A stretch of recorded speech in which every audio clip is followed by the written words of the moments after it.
Welcome back, everybody, to Watching the Throne on the Late Night Chat Network, your first stop for pop culture talk. This is episode 100, everybody, and we are back live and in person.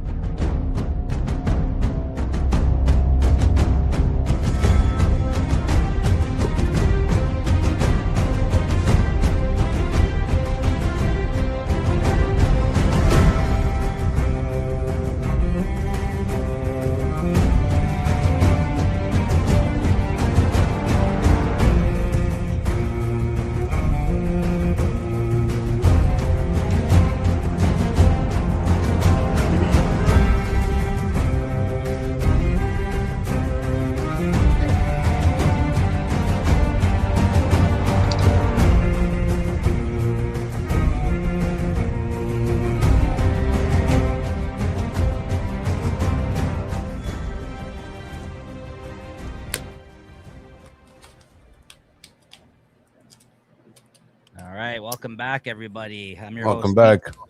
I'm your host, Nico, and joining me today, we got JT, aka Hilarious Strong, over here, and of course, Christina, Sea Snake and Vinegar. What's going on? Not much. I'm so excited to be back, and I can't believe we're here. 100 episodes. I know. That's crazy. That's crazy. You really timed that out properly. It worked out pretty well, honestly. Here we are 2 years later after the last season of House of the Dragon as well. Two long years. And we're going to get into it, guys. This is our Game of Thrones review, overview show, deep dive discussion show where we kind of get into it. We talk about each episode, scene by scene, give you our theories, our thoughts on stuff, maybe some fun facts about the episodes. All kinds of stuff. Your Game of Thrones discussion episode show here with Watching the Throne, and we've done 100 of these. So if you're new to these episodes and you're tuning in for the first time, we'll be doing these live a few days after every episode gets released every week. Usually around Tuesday or Wednesday, we'll drop an episode. Make sure to check the Instagram or the YouTube. We'll be making posts about it. But usually it'll be around the same time, like 9:30. We'll be doing these episodes live. So if you are a fan of the show, make sure to come tune in live. Chat with us in the comments, get in on the conversation. We want to hear what your thoughts are, your theories. Yeah. And if you want to check out this show, we've covered every single Game of Thrones episode, all the seasons, as well as House of the Dragon, both seasons of that, and Night of the Seven Kingdoms, which came out earlier this year. So we covered that as well when that came out live. And, here we are back again 2 years after the last season of House of the Dragon. Excited to get into this, guys. So excited. Cannot wait. And what a banger of an episode to come back for 100. Honestly, such a great episode. Listen, the episode in question here is House of the Dragon Season 3, Episode 1, Salt and Sea, Fire and Blood. And I just want to start off by saying, if we're going to get into facts here, and of course, I'm the master facts here for this episode. I'll be going through scene by scene here, guys, and these guys will be joining in. And again, if you're up in the comments, let us know your thoughts as we go along, too. We'll give you our initial thoughts on the episode first and foremost, but most importantly, this is worth mentioning. This was originally written as episode 9 of the last season. Did you see this? I don't know if we've covered. No, I didn't know that. So apparently this episode was originally intended to be episode 9 of a 10-episode House of the Dragon season 2 season.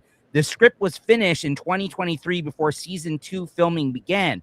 The writers never planned on ending season 2 with script 8 out of 10. So that is why that last episode may have been as lackluster as it was, which I did not know, unless this is something they're just making up now. But I'm so happy that they didn't end that season on this episode, because it wouldn't have been. It would have been the next episode, apparently, because this was 9 out of 10. This episode. But if you remember the way it ended when they're just about to go to war, the way they teased us throughout that whole season, and then it kind of ended and it cut short at 8 episodes instead of the usual 10 that we were used to, expecting at that point.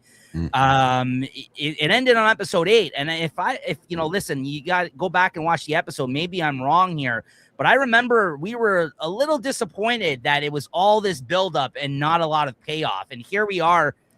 The way they arranged it was all action this episode and crazy moments, and everybody was in it. It kind of makes a lot of sense if this was truly supposed to be episode 9 that they had written for, but instead it kind of worked to their favor here as kind of putting it as episode 1 when we got back after this long wait. What do you think of that? Yeah, I do. Sorry, Jay. I do remember now saying, I'm like, well, they better start season 3 off with full action, because I feel like all of season 2 was a lot of plot building, character development, like, like let's get to the point, let's move on, like we're ready for it now. So but I think, and I had said it to Nico too, I was saying that maybe go back and watch the last episode. Like I had to go back and watch the last episode or the last season to realize that it was not that it ended, and it kind of starts off where this one kind of begins. It kind of threw you off when you just start to watch this one. It kind of throws you off. You know where you're at because we've seen the seasons, right? So we know where we stand when it comes to the Game of Thrones. But the way it started off, kind of almost plays in pretty well with the last episode of the last season, right? Plays well with everybody getting their dragons and trying to figure out how to, do what they do. And I think that's a result of this being supposed to being a follow-up to the last episode that we got.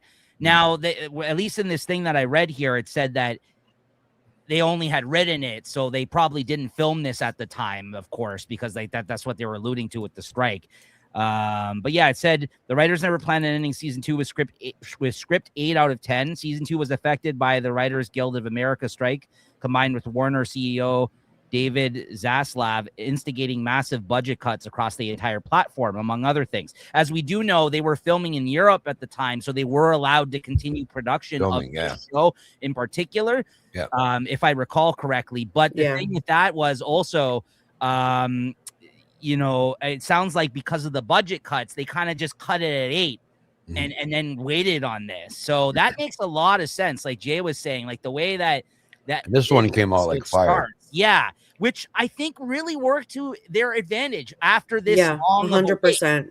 The only thing I'll say is, like, again, it was a little, like Jay said, it was a little confusing at times because I had to like watch this a couple of times, and I try to do that anyways in preparation for the show.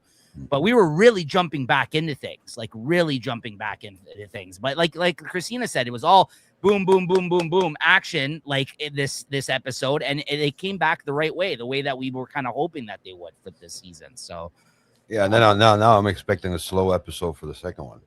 No, I don't think so, man. I think this whole season, I think, is going to be wars. Like the way that it looks like, there's going to be, I think, one major thing happening, one major plot, something happening. I think every, maybe not exciting like action wise, but there's going to be a plot twist of some sort in every episode. Yeah. Remember, dragons got to slowly disappear now, eh? Well, it's not just dragons; it's characters, it's plot. Like it's like, look at how fast things flipped this time. I don't know. I feel like, I don't know. Now looking at it, I'm kind of glad that they did, because it's like the last thing that they mentioned. Oh yeah, I just watched like season 1 and 2 again. Like I just finished it maybe like a couple weeks ago, just before in prep for season 3. And it's so funny. It's like I think I've watched episode 1 of season 3 so many times that I totally blanked on what the last episode of like season 2 was, because now it's coming back to me, like Rhaenyra and Alicent talk, and like that's the thing. A lot of the events of this episode are direct follow-ups to stuff that happened in that last episode. I mean, not even just Rhaenyra and Alicent talking, but also the fact that she gave those dragons to all those other guys, the Hugh and Hugh Hammer. Like, these are literal follow-ups. Like no time had passed between like certain sequences of events, like from one episode to the next. Now, apparently, out of the information that I was reading, shout out to Wiki of Westeros, of course, which is like the go-to spot, I feel like, of fans compiling information for other fans. A lot of the stuff also kind of had some scenes did have to get tacked on to this episode as well, as a result of this being the first episode, because they had to kind of get some of these things going in order to kind of make this the first official episode of the season, at least in relation to the script that they had. Okay. But yeah, because they slashed the budget for the final 2 episodes right before the strike began, making it physically impossible to rewrite it into an 8-episode season that reached the same endpoint, as there are no standalone episodes that can simply be removed. A few scenes may have been added to the original 2023 script to set up other things in season 3. Example, Ormond Hightower wasn't actually cast for season 2, so his scenes probably weren't in the original version of the script, because this was his first appearance in this episode, for instance. Yes. So yeah, it's honestly like that's when I read that, I was like, that's very interesting. I'm like, I kind of, like you were saying, Christine, I'm kind of glad it worked out the way it did. But I remember at the time we weren't all too happy because we kind of got hit with that episode where it was building up the whole season, no payoff, and then 2-year wait. So, I know. I feel like as fans, I feel like we're in an abusive, like toxic relationship with the show. Very, very.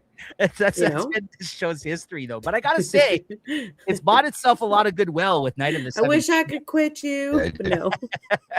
Like, it's bought itself a lot of goodwill as a result of a Night of the Seven Kingdoms. Like, the more people I talked to, there was a lot of people I know that were Game of Thrones fans that didn't watch that when it initially came out, that were late to checking it out. Even people that maybe checked it out a couple of months after it's released. But I got to tell you, every single person that told me that they ended up checking that out, almost every single one had dropped off of House of the Dragon, checked this out just out of curiosity, and loved it. So I think that's really bought a lot of people back into this world as a result. 100%. It's so smart that they came out with a season that's a show that's completely new and different and accessible in between this long period of time. Because I think as a result, there's going to be more people catching up and checking this season out of House of the Dragon. Yeah. Because they lost a lot of people. But with the Night of the Seven Kingdoms, even how softer, like a softer of a Game of Thrones series, a television show it was. Yeah, that was it was more lighthearted and a little bit more understanding, and it kept people interested. I think it's like Christina says, it is kind of like it was a nice appetizer. Yeah, it's like a toxic relationship, you get, it's a bipolar fucking relationship or something, right? Like they'll throw that in, then they'll throw a bunch of fucking dragons and ships killing and fighting each other, right? So it's been very interesting. It's been such an interesting road to take with this whole series too, right? Yeah, I was happy to be back. Okay, so initial thoughts on this episode before we get into a breakdown of scene by scene. I think we kind of like let the cat out of the bag right away there, but I thought it was an amazing episode. I thought it was. I really don't have. There's a couple of things I'm obviously going to nitpick as we go through the episode, but as a whole, there's really not much I would change about this episode. Yeah, same, like 10 out of 10, 100 out of 10, banger. Makes sense why I got 100% on Rotten Tomatoes. I saw that. Yeah, give me more. Well, that's the thing too. And if you couldn't end on such a high note, like even with the last season, you couldn't end on such a high note like this, because this made it feel so realistic and not realistic, but in the sense of watching it play out. You wonder if these characters die and stuff like that, and you didn't want to leave on that such a cliffhanger and then wait 2 years to find out that we said we'll find out in the next season, in the next episode, what happens. But yeah, I'd like to know where this is going to take us. Yeah, I mean, I had to do a lot of homework. I was telling Christina before you jumped on, Jay, prior to us recording here, I had to do a lot of homework and kind of picking apart the scenes in this one.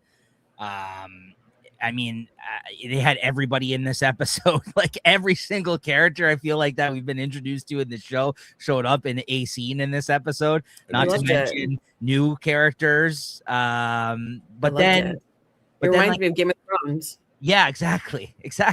But then like the last 20 minutes, we had like a classic Game of Thrones, like half the episodes of battle type of moments, right? Like, which I was really appreciative of. Now, Christina, because you're like definitely the most well-versed in terms of how many times you've rewatched these series. Not even just this, Game of Thrones. Yeah. Would you say that this is the best boat battle in all of the series? I feel like it's the only boat battle. Like, I don't think we've had like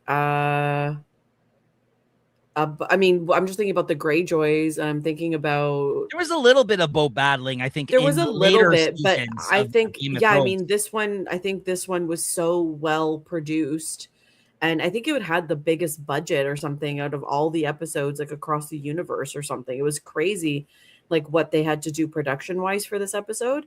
So to be honest, if I do have any critiques, I don't know. Now I'm just being nitpicky. It was fantastic, but like I wish that it was a little bit more battly with the ships versus like man on man combat. Like there was a lot of like sword slashing and stuff like that, but like like for being like masters at sea, like I mean, yes, going through the Dragonstone path and all of that, like we'll get into that and whatever. That was fantastic. That was great. Yes.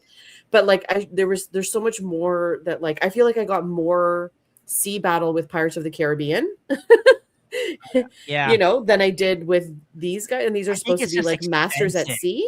Even though it was expensive, like you said, I think like, yes, it's just expensive to produce like things in the water, period, right? Like And I'm just being nitpicky. I love this episode, so like I'm trying not to be so critical, but like if I'm gonna be critical, because like I guess this is what we're here for. Like it would be like, and you asked the question, I don't know, like I don't really, nothing stands out to me that was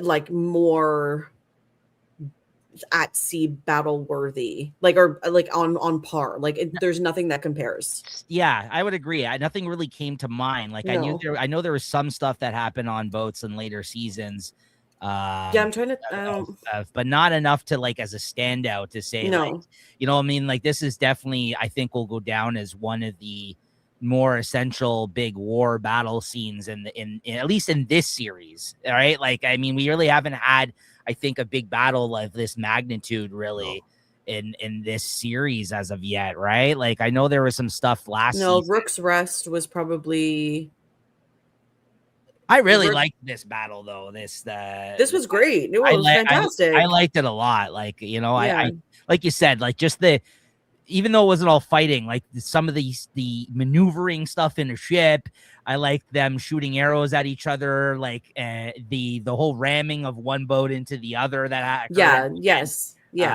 that was all cool. Like that's because, like I said, I don't feel like we've been served up enough of that stuff. We've seen a lot of stuff on the battlefield, but not necessarily at sea. So so I gotta say, hands down, this is probably the best at sea battle we've had. Yeah, no, for sure. Because even like now that I'm thinking about it, I'm like, back in like season 1 and season 2, I think it was season 1 when Corlys was like brought back home after being at sea and at war with the Triarchy the first time. It's like we didn't see any of that. We just heard about it, but we didn't see about any of it. So it's like there's really nothing to compare it to. So like it was nice that after 3 seasons, we finally get to see what the Valerians are actually like known for.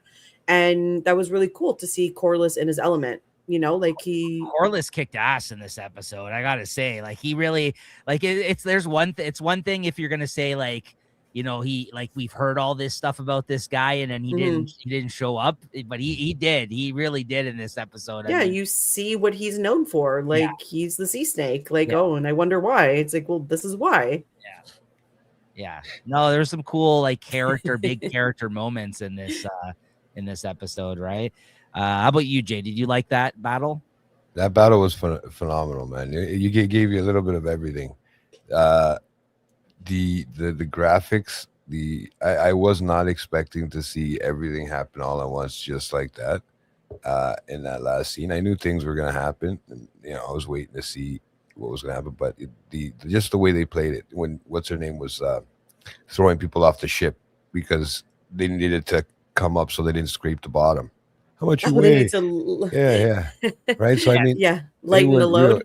They had to lighten the load. They literally. So I thought that was including Tywin Lannister. He got thrown off too during that scene because he kept trying to tell her what to do there, and she's like, "Screw this guy." Fuck with me, man. Yeah, because she doesn't play around. Well, it was personal. It was personal at that point At for that her, point, right? yeah. It was personal about attacking that, getting Corliss, right? Because that was like a guy that's like apparently ravaged her people for 20 years or something. She was saying, right? I mean, we're gonna get into all that, but yeah, I just wanted general thoughts. So yeah, I don't know, like unless there's anything else you guys want to get into here before we go scene by scene. How about the intro? The intro always changes on this show. Oh yeah, It was a different intro.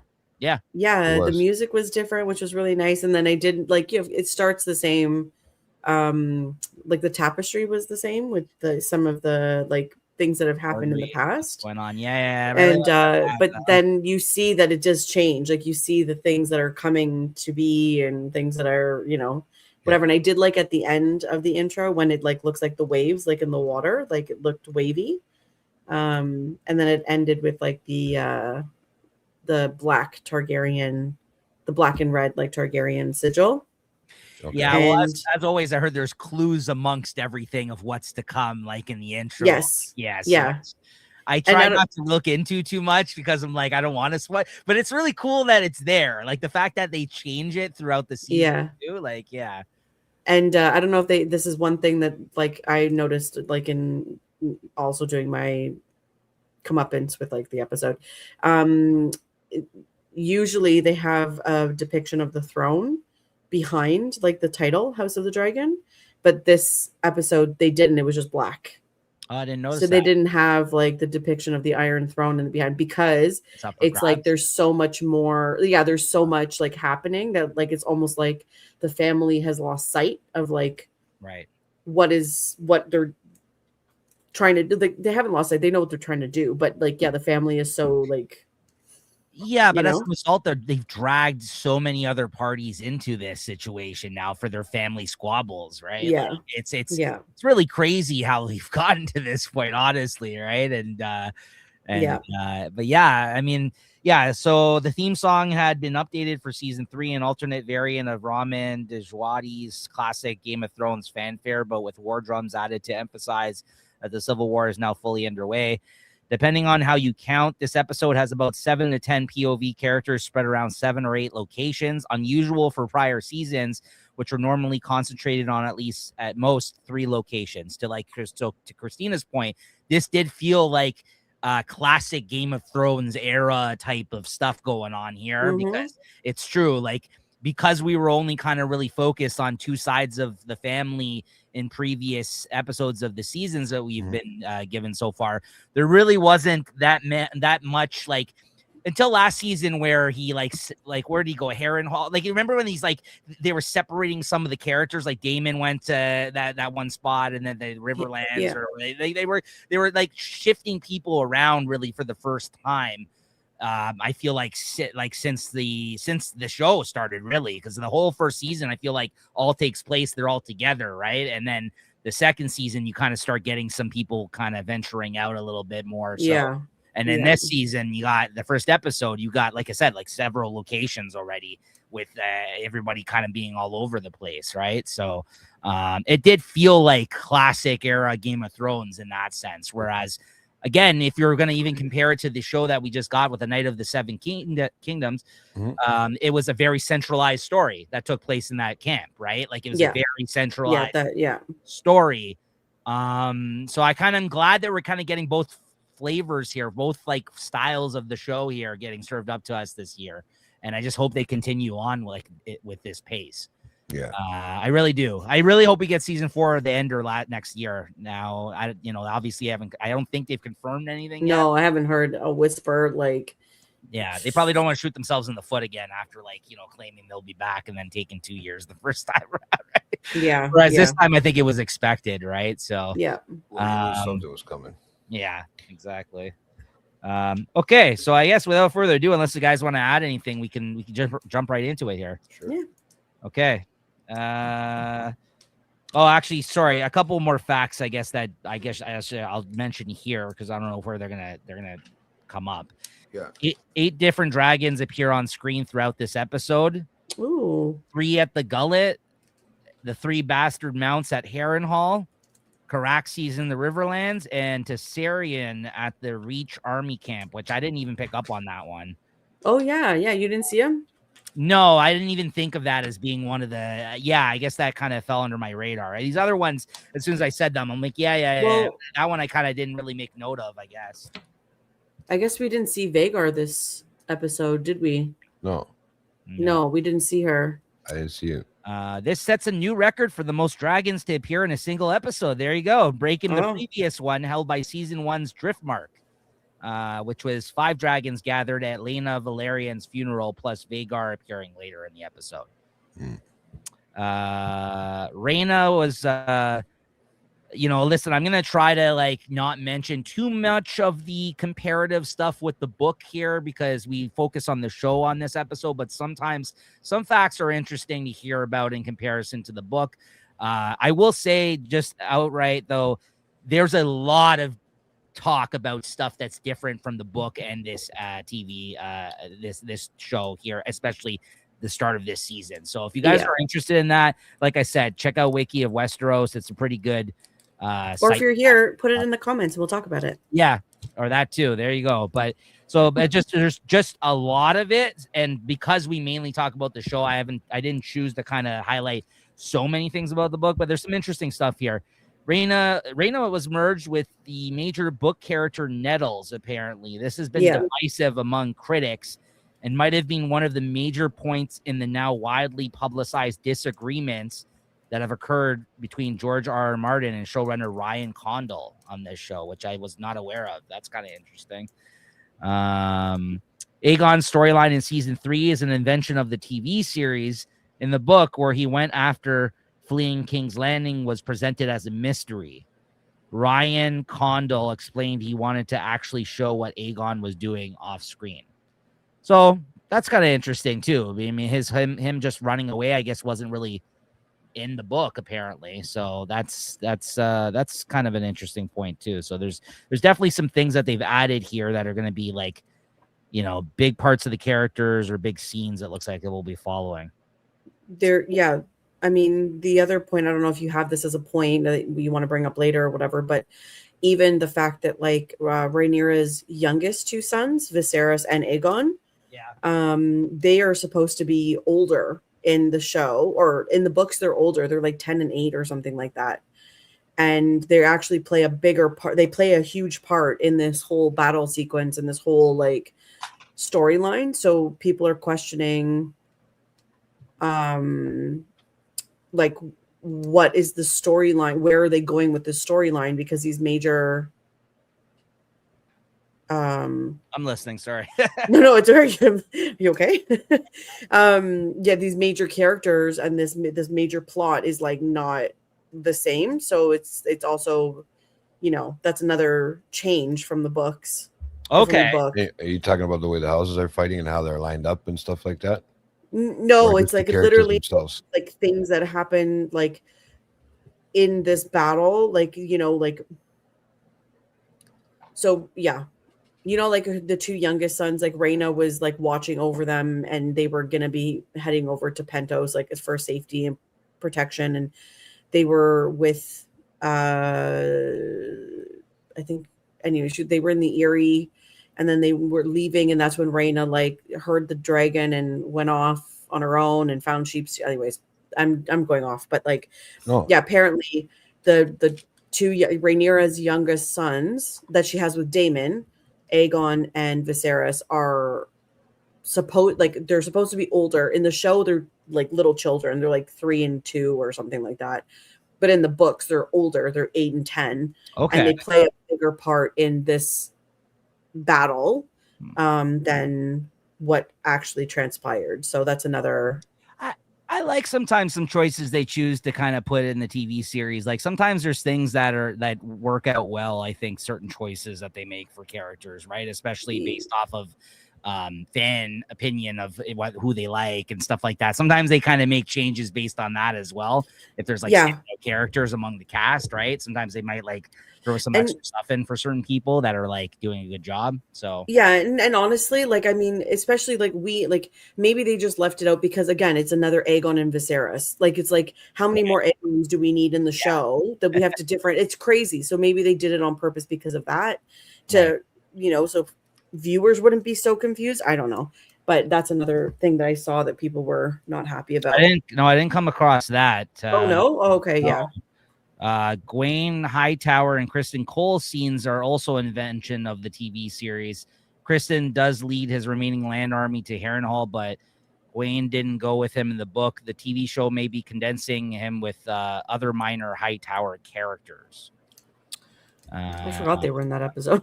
Yeah. I watched the episode like they 3 were times. quick. I forgot about them. Yeah, they were quick. Yeah, were they had quick. one scene pretty much, right? So yeah. Yeah.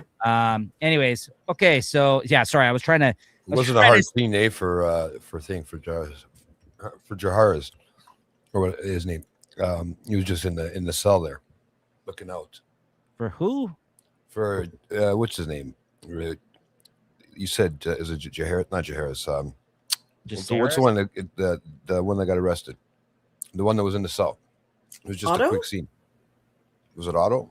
They showed him too in this one, no? No. Otto Oh, Hightower was not You're in this mixing one. it up because you watched the last episode. Maybe. Yeah, that didn't happen. He wasn't in this episode at all. I thought it was him Yeah. looking out and from See? him and Kristen Cole. No, I thought Kristen Cole has his own part when he's leading the He does. army. With Allison's brother. That's the only scene in this episode. That's it.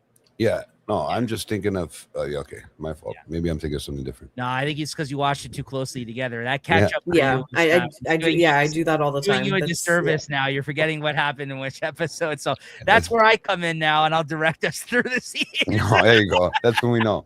Sorry, I had to set up my fan. That's why I was trying to bend over. I wasn't keeling over live on screen. Don't worry, guys. I just had to set up my fan. I'm gonna die of heat over here.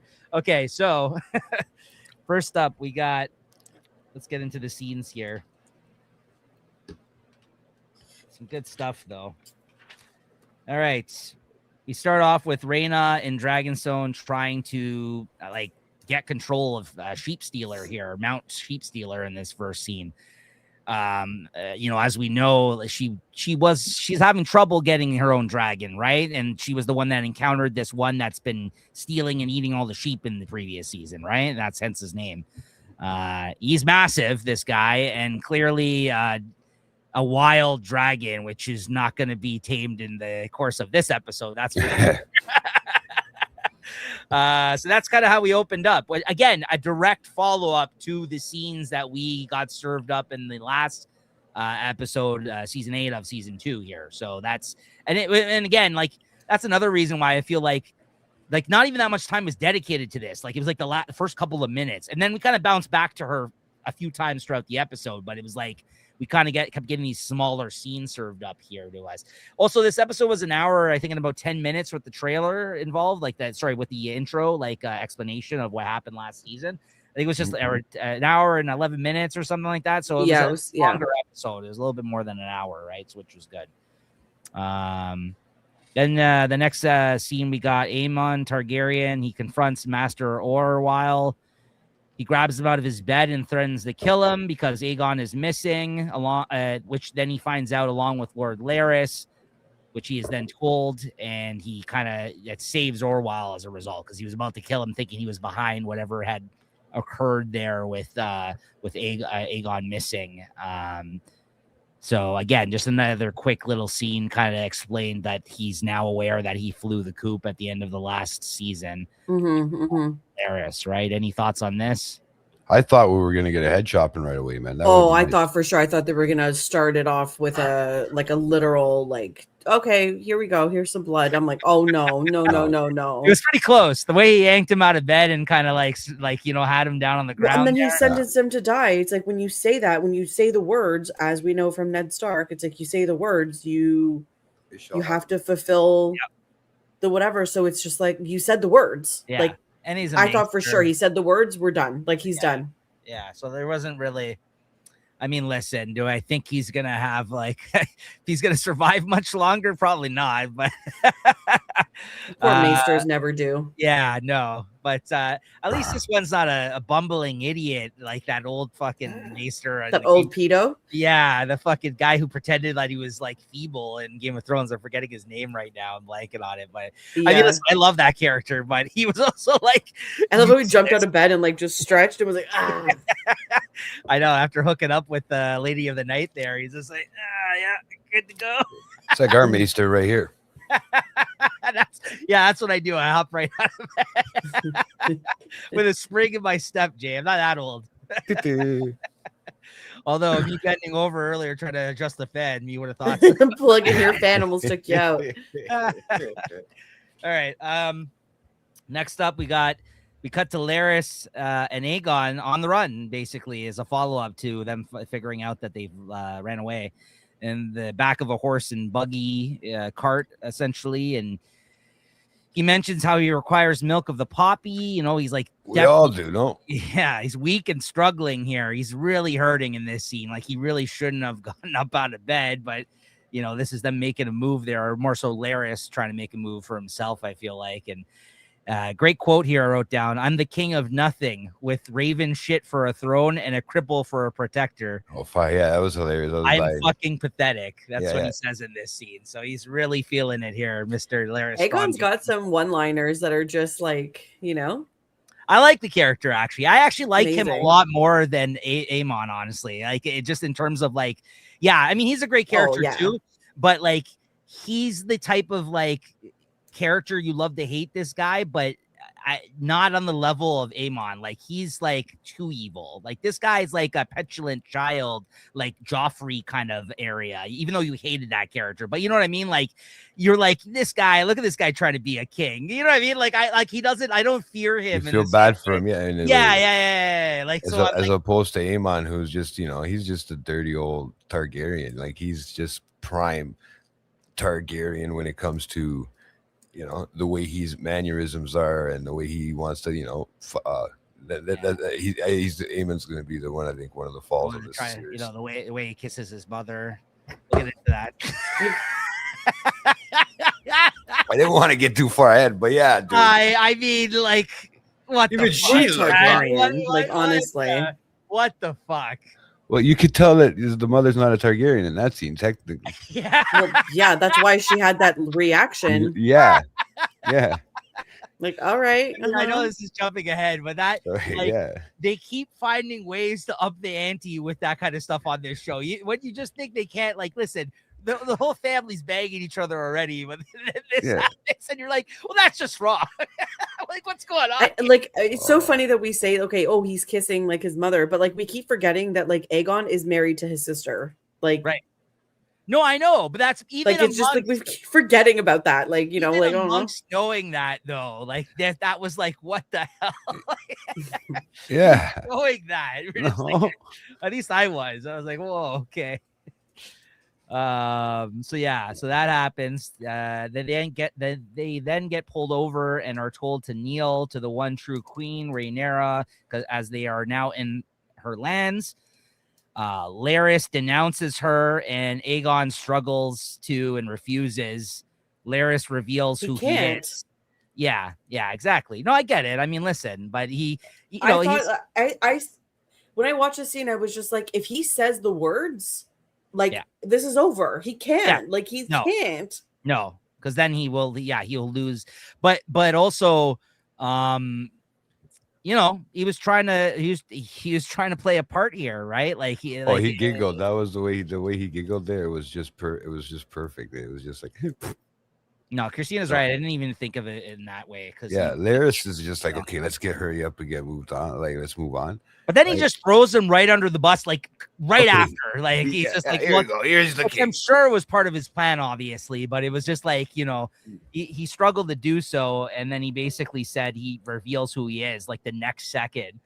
And he shows him his burnt crown that's in the back that's melted from the dragon.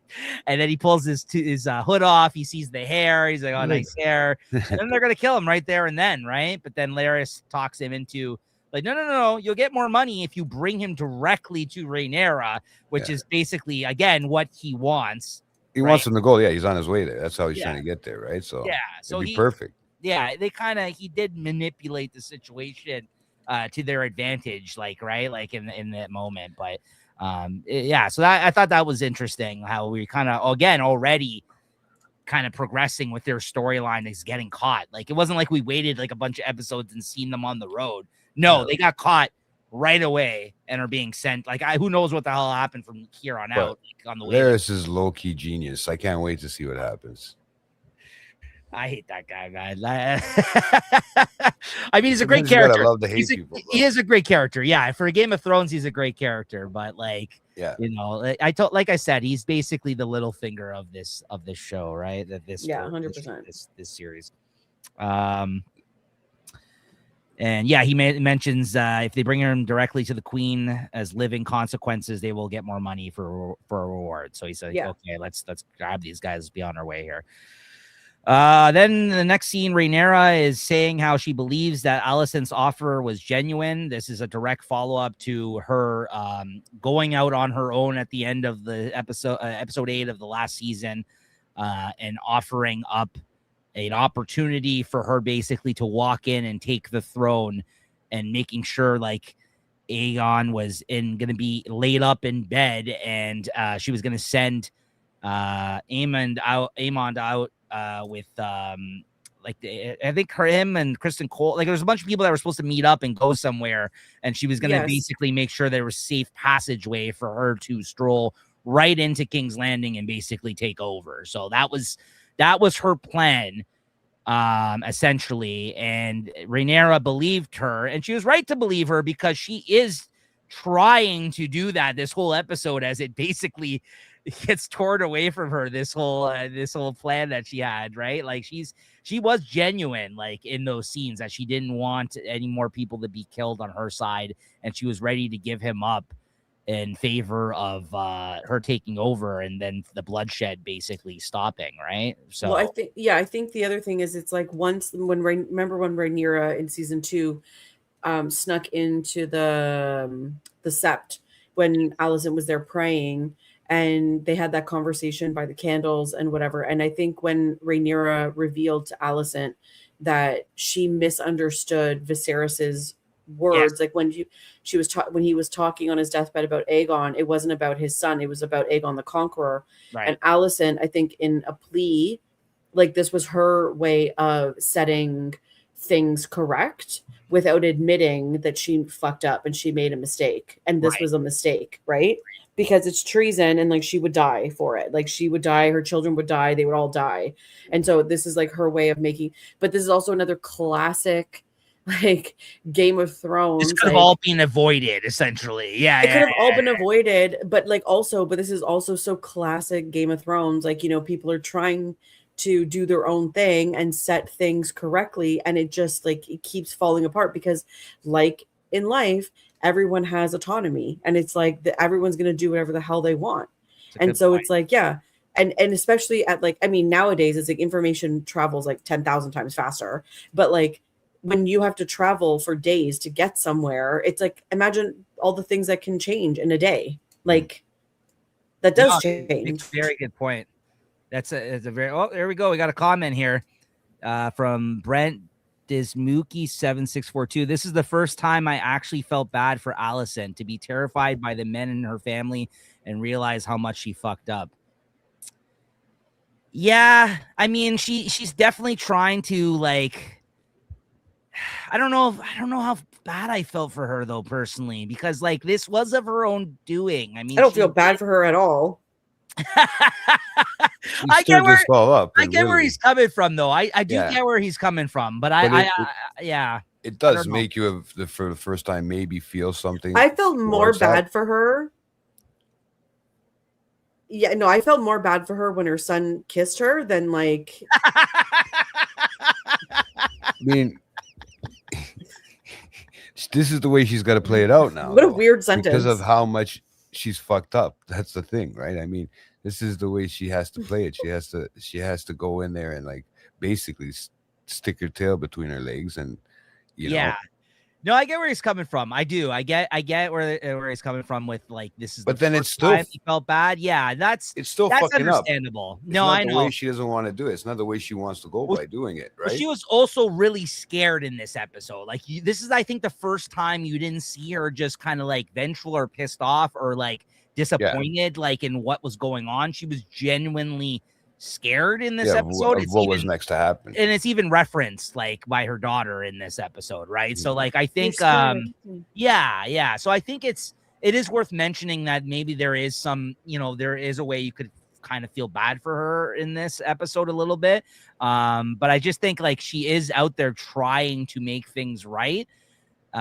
Despite being the reason why we're in this place to begin with. But even so, yeah, I guess there's a little bit of a leeway there to feel a little sorry for her in a sense, but it is of her own doing. So I'm kind of more on Christina's side. I feel like I don't feel too bad for her, but I can understand where he was coming from with that. But that's interesting. I love how everybody has different perspectives on the same characters as a result of the way that the stories shift and the alliances shift on this show, though, right? I'm always interested to see what people think in that sense. So yeah, thanks for the comment. Yeah, I apologize, Brent. I didn't mean to come off so harsh. I'm just like, I'm such a cynic. No, I mean that's what we're here to do, right? That is a good opinion to have. I honestly was more offended by Allison's the actress's eye bugging out on this episode. Yeah, that was I got to call that was out. Creepy. I mean, no, that was bad. She was creeped out. Yeah. Well, she had to but she had to act like she was creeped out too. Like, I mean, bro, she comes back and she's like, like where were you, Mom? What were you talking about? It was like her. I just think like whatever she was doing as an actress there was just like, I don't know. She was hamming it up in that scene for me. I was like, I rarely call out the acting on this show because I'm so like, we're so steeped into the story of the characters. But that was one moment where I'm like, yeah, I don't know if that was your best take. How paranoid and how the only acting that we really called out on, and I think it's been whatever, was what's her name, the worm or whatever her name is. Yeah. The one with the freaking accent that changed like 17 times, like, from season 1. Yeah, that's right. That was a good Remember one. We were like, and now she like what was that? Yeah. I don't know. Now she's normal, so I don't know. Yeah. Yeah, she was trying to find it, right? She's trying to sorry, to explore off topic. She was trying to explore the character. Yeah, absolutely. Okay, so so that all happened.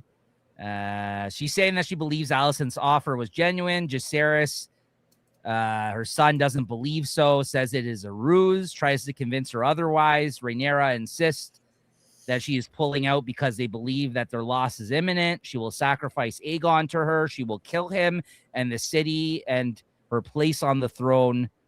She's basically just going to walk in there and take over. And she basically is like, she's got all these visions in her head and she's very excited by this. And she says like, starts to make preparations to move ahead within like 2 days time. They're going to basically get there and take over. So she's, despite all the people like her advisor, the queen, what's her name? Alaris or something. I forget that lady. No, that's a witch. The other woman that's with her that she made out with last season, like the one with the accent. Yeah. I don't know. Like I have it written down later on, but yeah. So she's basically even telling her, no, I don't know about this. It sounds too good to be true. Yeah, which I don't know. Rhaenyra is like just as Delulu as Daenerys was in Game of Thrones. Like, I'm just gonna walk into like King's Landing and everyone's gonna love me. No, I actually would say that I think she's a bit better than her based off of events that happened later in the episode with her. Well, no, because she's actually like she has a legitimate claim to the throne this time. Like, right. Like that's not only that, I think she has more like empathy, like she feels more human than she did. Like she was robotic at a certain point of Game of Thrones. Daenerys? Yes.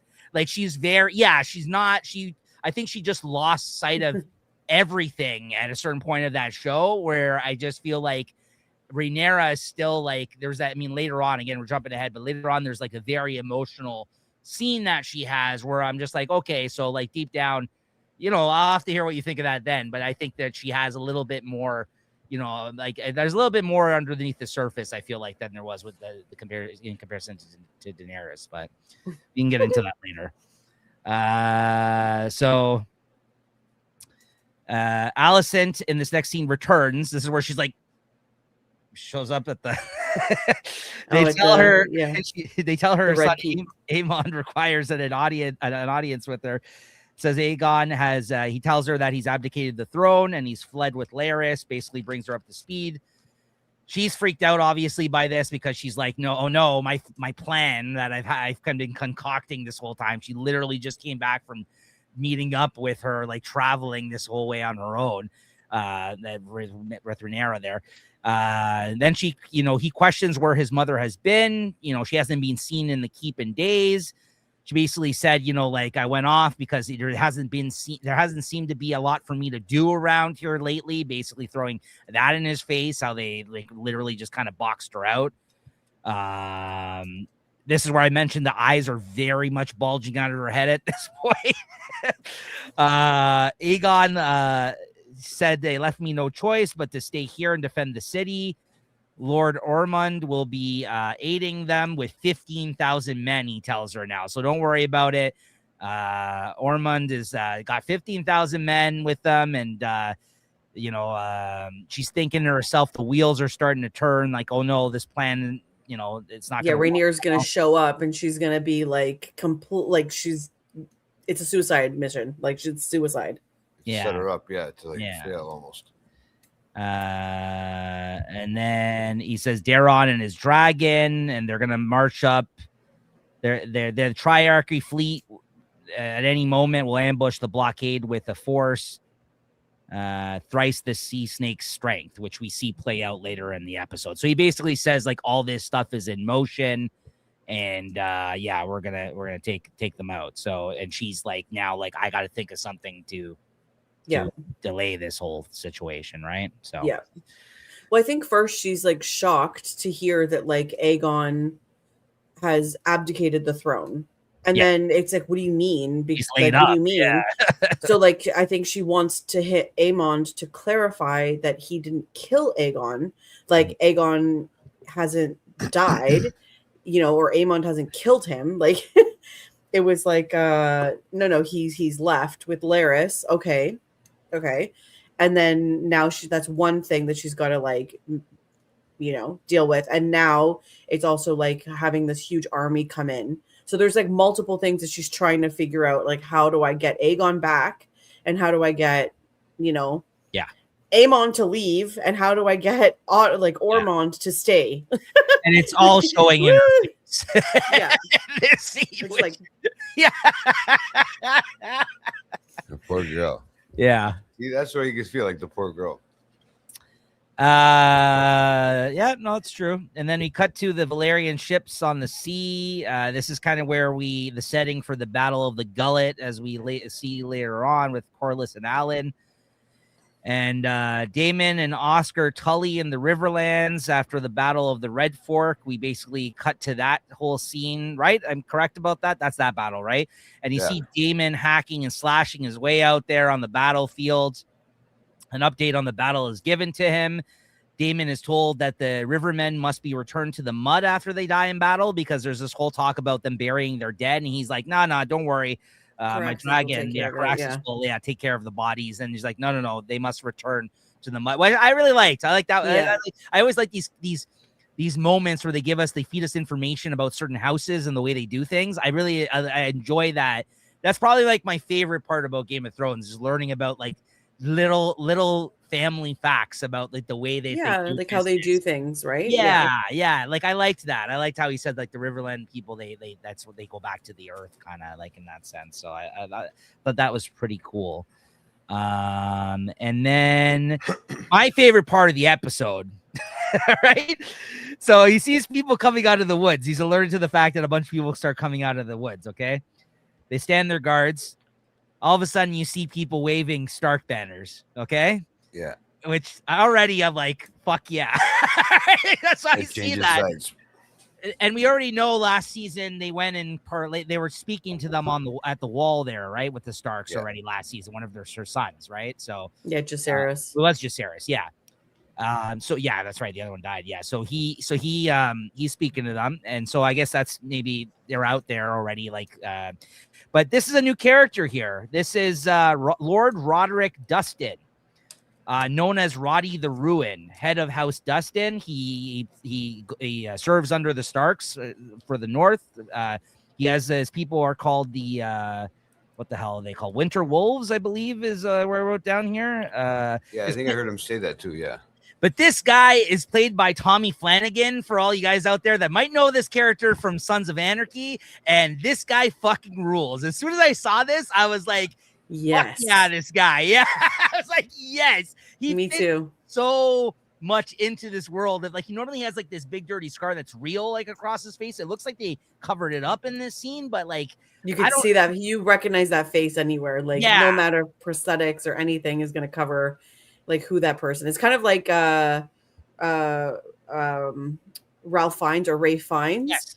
Or even Reese Irfan. Like it's like they just have the like a look of the like on their face. Like you can't not tell who that person. I forget his name, but the actor who died now, who was on The Wire, Omar, he had a big scar across his face too. That was real. I forget the name of that actor, but he was really good too. He's been in a bunch of things, but he had again. Yeah, exactly. We came to die for the Dragon Queen. Let's fucking go.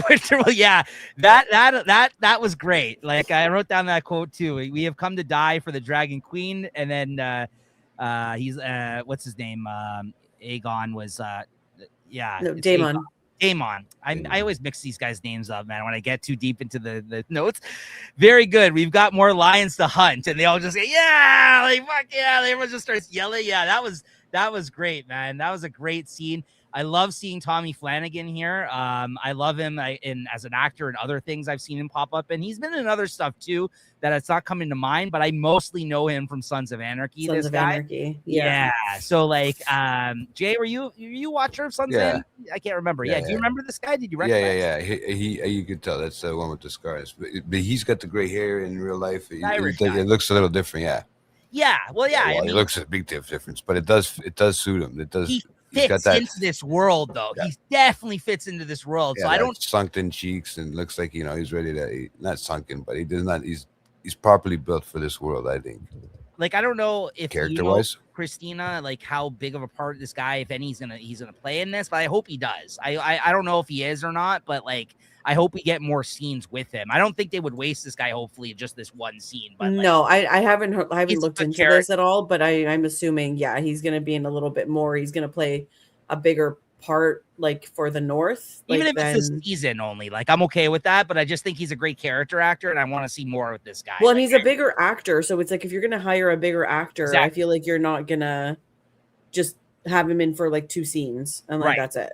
I think he's just perfect for this show. So like seeing him not only representing the Starks and then it being him, I was like, yes. I was like, it honestly, like amongst everything that happened this episode, that like was the one moment where it made me stand up the most and be like, fuck yeah, like this is great. Like seeing that guy show up out of the woods there, right? I was like the last person I expected to pop out of there. So and then he throws what's his name, Jason Lannister's head at Daemon in that scene. Yeah, he throws his head. Yeah, and that's when he says, like, yeah, we came to die for the Dragon Queen. Like, just that whole even mentality of like, yeah, we're already dead. Like, let's just do this. Like, yeah, just a real warrior type shit, right? Like, I was like, let's There's go. A lot of guys that came out of that thing. So I mean, those were real warriors. That's why David, like, they were kind of barely like, survived that battle, and then he's just like, oh no, when he sees all these people, like he didn't show it, but you could tell. He's like, all right, here we go, like get ready, boys. Round two. That's what he thought. Yeah, so good stuff. All right, so Gwen Hightower catches up with Kristen Cole in the next scene, asks if there's any updates from Prince Aemond. There is none. He's kind of worried because they were already supposed to meet already.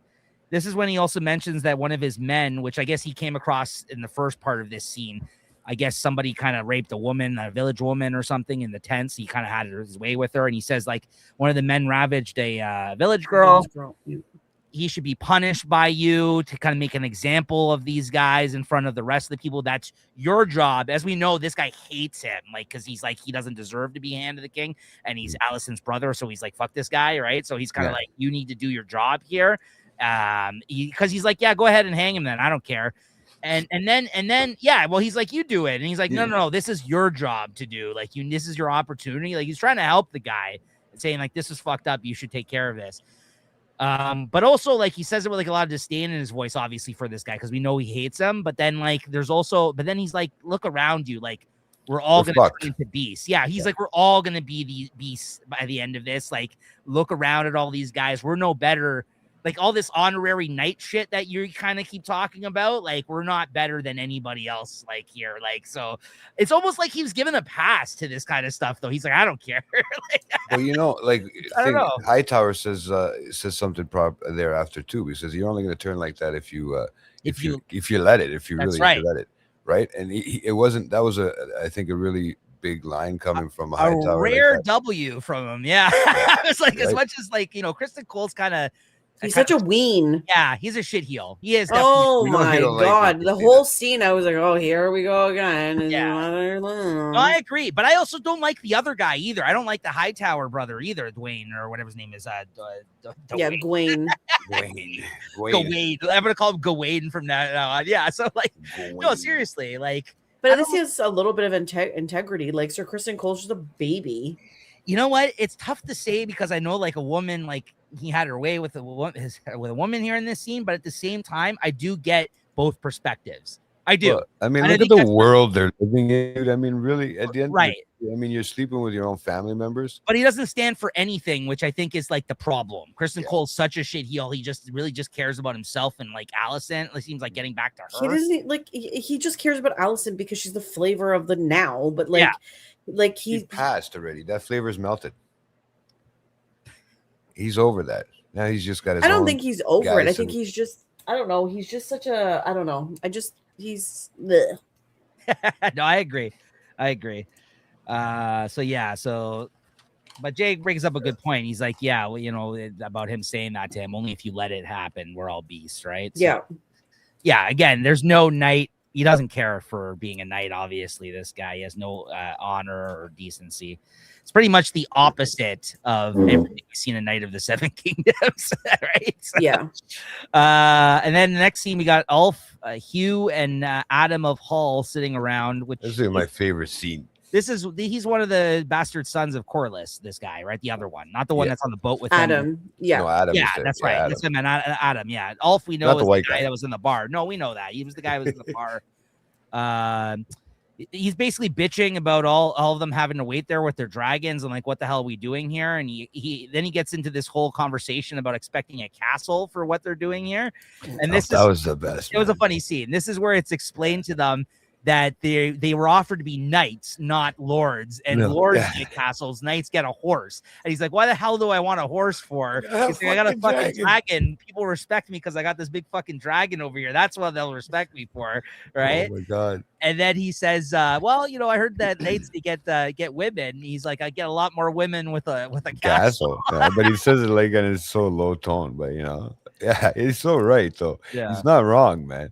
And now he's realizing he's got a little bit of power by being able to control the dragon, right? So listen, you need one funny character in Game of Thrones at all times. And 100%. This is the relief, the comedy relief in this episode is this guy with his one-liners, right? Oh, so, yeah. You don't really get too much in this show. This has been probably one of the darkest of all of them, but Game of Thrones got dark at times, but you always had Tyrion in every episode, so you also had some funny lines and some moments, right? Like amongst all the dark shit. Not even just Tyrion. I'm just using him as one example. There was a few funny characters on that show, but like this has not been that at all. Like, so I'm really glad they introduced this character at the end of the last season, because I'm like, oh, clearly this is the guy that doesn't give a shit about any of this stuff.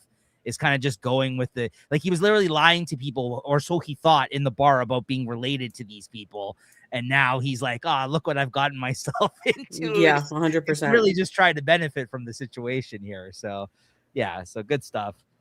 Then Rhaena Targaryen, she gets dropped on top of like a mountaintop by a sheep stealer in this next scene. Now I didn't know this, but Christine had to catch me up here because she's into the whole fantasy stuff and reads a lot of like these fantasy books and likes this kind of stuff. She told me, and maybe you already know this, Christine, I don't know. She said that the way that these dragons are walking is that they're wyverns, like wyvern dragons, because they walk on two legs are their wings. If you see how he's walking around, It's like a Tyrannosaurus Rex. Yeah. So other dragons, they walk on all fours and then they have their wings. But these dragons, which are specifically wyvern, she was telling me, are now, I don't know if this exists in the world of Game of Thrones, but if you saw, he's walking around as he has arms, but with his wings. So that is a very specific kind of, it has to be dragon. I didn't even pay attention. I was just like, oh, that's a sick ass looking dragon. Yeah. So there's a couple of them in this episode that are walking like that, but there's other dragons that have that walk on all fours, but or they have like arms and legs, but then they have their wings. These ones use their wings as their front arms to walk around on, like almost like a gorilla or something. You know what I mean? Like, yeah, like it's like they were walking like this. If you watch the scene back, which is kind of more like a bat in the sense, because a bat. Yeah, there you go. Yeah. Their nails, like they walk down like that with their wings. It's I never even crazy. Thought about that. Yeah, it's kind of like he's knuckling up his wings at a certain point, and he's like walking with it. That's why it's a gorilla. But yeah that's kind of It's I mean, it is a gorilla motion, but that's what I was referring to. It's the wings, the wings that bend down. It's kind of cool. Yeah, I was watching this and I was like, oh, that's really cool. And she mentioned that, like, at least in like I guess maybe fantasy novels shit that she's read, like those are a specific type of dragon, like the ones that are like that. There's those, and then there's other dragons that actually have the wingspan and the wings and the four like the arms and legs essentially. So that was really interesting. Now I don't know if that's what they refer to them in here. I didn't look that up, but I don't know. I didn't even pay attention. That's a pretty good fact. If it is something, like, it's a cool fact. Well, I was wondering because like how the heck they almost look different. It's almost like almost like a pterodactyl in a sense or whatever. It's just that wing, and then it's still the legs like a Tyrannosaurus. Like a half. It was really. I think it almost brings to life sort of like the raptor based animal, like dinosaur in that sense, in that kind of genre. Well, like Sheep Stealer in and of itself, he's a badass looking dragon. So I don't know, he's so spiny, and I think it's a he, right? Yeah, I'm assuming it's a he. He's just a badass looking dragon. Underbite, the teeth, the thorns, So he doesn't want to listen to anybody. So I just looked it up. It says, at least this is on the Google AI, in the Game of Thrones and House of the Dragon universes, the creatures commonly known as dragons are technically wyverns from a biological perspective. While classic dragons have 4 legs and separate wings, wyverns only have 2 hind legs. So I guess that these are the dragons in all of Game of Thrones. It sounds like this is stating. I mean, that's like why George R.R. Martin made this choice. The author intentionally designed the creatures to have 2 legs for biological realism. He favored a more, to Jay's point, bat-like or bird-like skeletal structure, arguing that 6-limb flying vertebrates are biologically implausible. So this is a purposeful move on his part. So all the dragons are like this, and I never made note of that. It makes it feel like it's a little bit more realistic, like dragons could have existed one day in a sense. Yeah. I feel like, and if that's the way they're trying to come about it, right? So using that theory, it sounds like all of his dragons are technically these wyverns in Game of Thrones here. Then that's just what he chose to. Yeah, because it says true dragons feature 4 legs in addition to 2 wings, 6 total limbs. Yeah. That's interesting. Dragon. Didn't know that. I didn't know that either. I never even thought about that. No, it just kind of stood out to me this episode with him, the way he was walking around on in that one scene, because it was just the 2 of them. So that happens. Tells him that he has to go to Dragonstone in this scene, and he flies off. He just screw you. He just flies off. And then we cut back to Alicent. She's writing a letter of warning. Wait, is this when he barbecues her the lamb? No, that's later. No, that's So these are very quick scenes. So this is when he drops. Oh, right. Sorry. Yes. He goes to get the food in the scene. He fucks off, and then he comes back later. Alicent is then writing a letter of warning, for the army there, to kind of pretend that she's this is coming from the king. Helena Targaryen is with her in this scene. She notices how scared she is. She tells Sir Soren to send the letter with haste to Lord Ormond and says that it's the king's instructions that he's giving her, even though it's hers. And Helena basically beats her out in that scene, saying the king. The king, yeah. So. Then this next scene, Corlys and Alan share a drink that he refers to. It's called Dragon Water, and it's from Ib. Apparently, Ib is a place in the game. Yeah, I've never heard of it before, but yeah, that's a place called Ib. He acknowledges that whatever happened between them in the past is his fault and his doing. That the reason that they're this way, estranged, and the fact that he says that he did love his mother for a time and gave her a life. They gave him a life, but not a name. What a slap in the face. I feel like Corlys has been trying to like beg for forgiveness for like to Alan. Really bad at it though. Like, you know what? like, but you know what? They like, don't deserve forgiveness. Seasons. Sorry. And like you know what? At the end of the I loved your mother. No. Yeah, right. You did. Like yeah. You loved her enough to like give her two children, but like never like acknowledge us. Like exactly. Like who the fuck are we? You know, listen, he's a man of the sea. No, he's just a man who's lonely and he doesn't have a wife anymore, and all his kids are dead, and like, you know, spread his seed. That's he's going to port to port, spread his seed, man. That's what he's got to do. I'm not gonna lie though, I kind of like I like that they're kind of manning the ship together. This father-son moments they're getting. Now we're calling it a father-son moment. He saved his life twice. He saved his life twice. Now. Alan has saved Corlys's life twice, but he's also like duty bound to do that. Yes. Yeah, that's his job. That's what makes it such. That's literally his job. Thank you, Jay. Exactly. Relationship. No, you're not wrong. You're not wrong.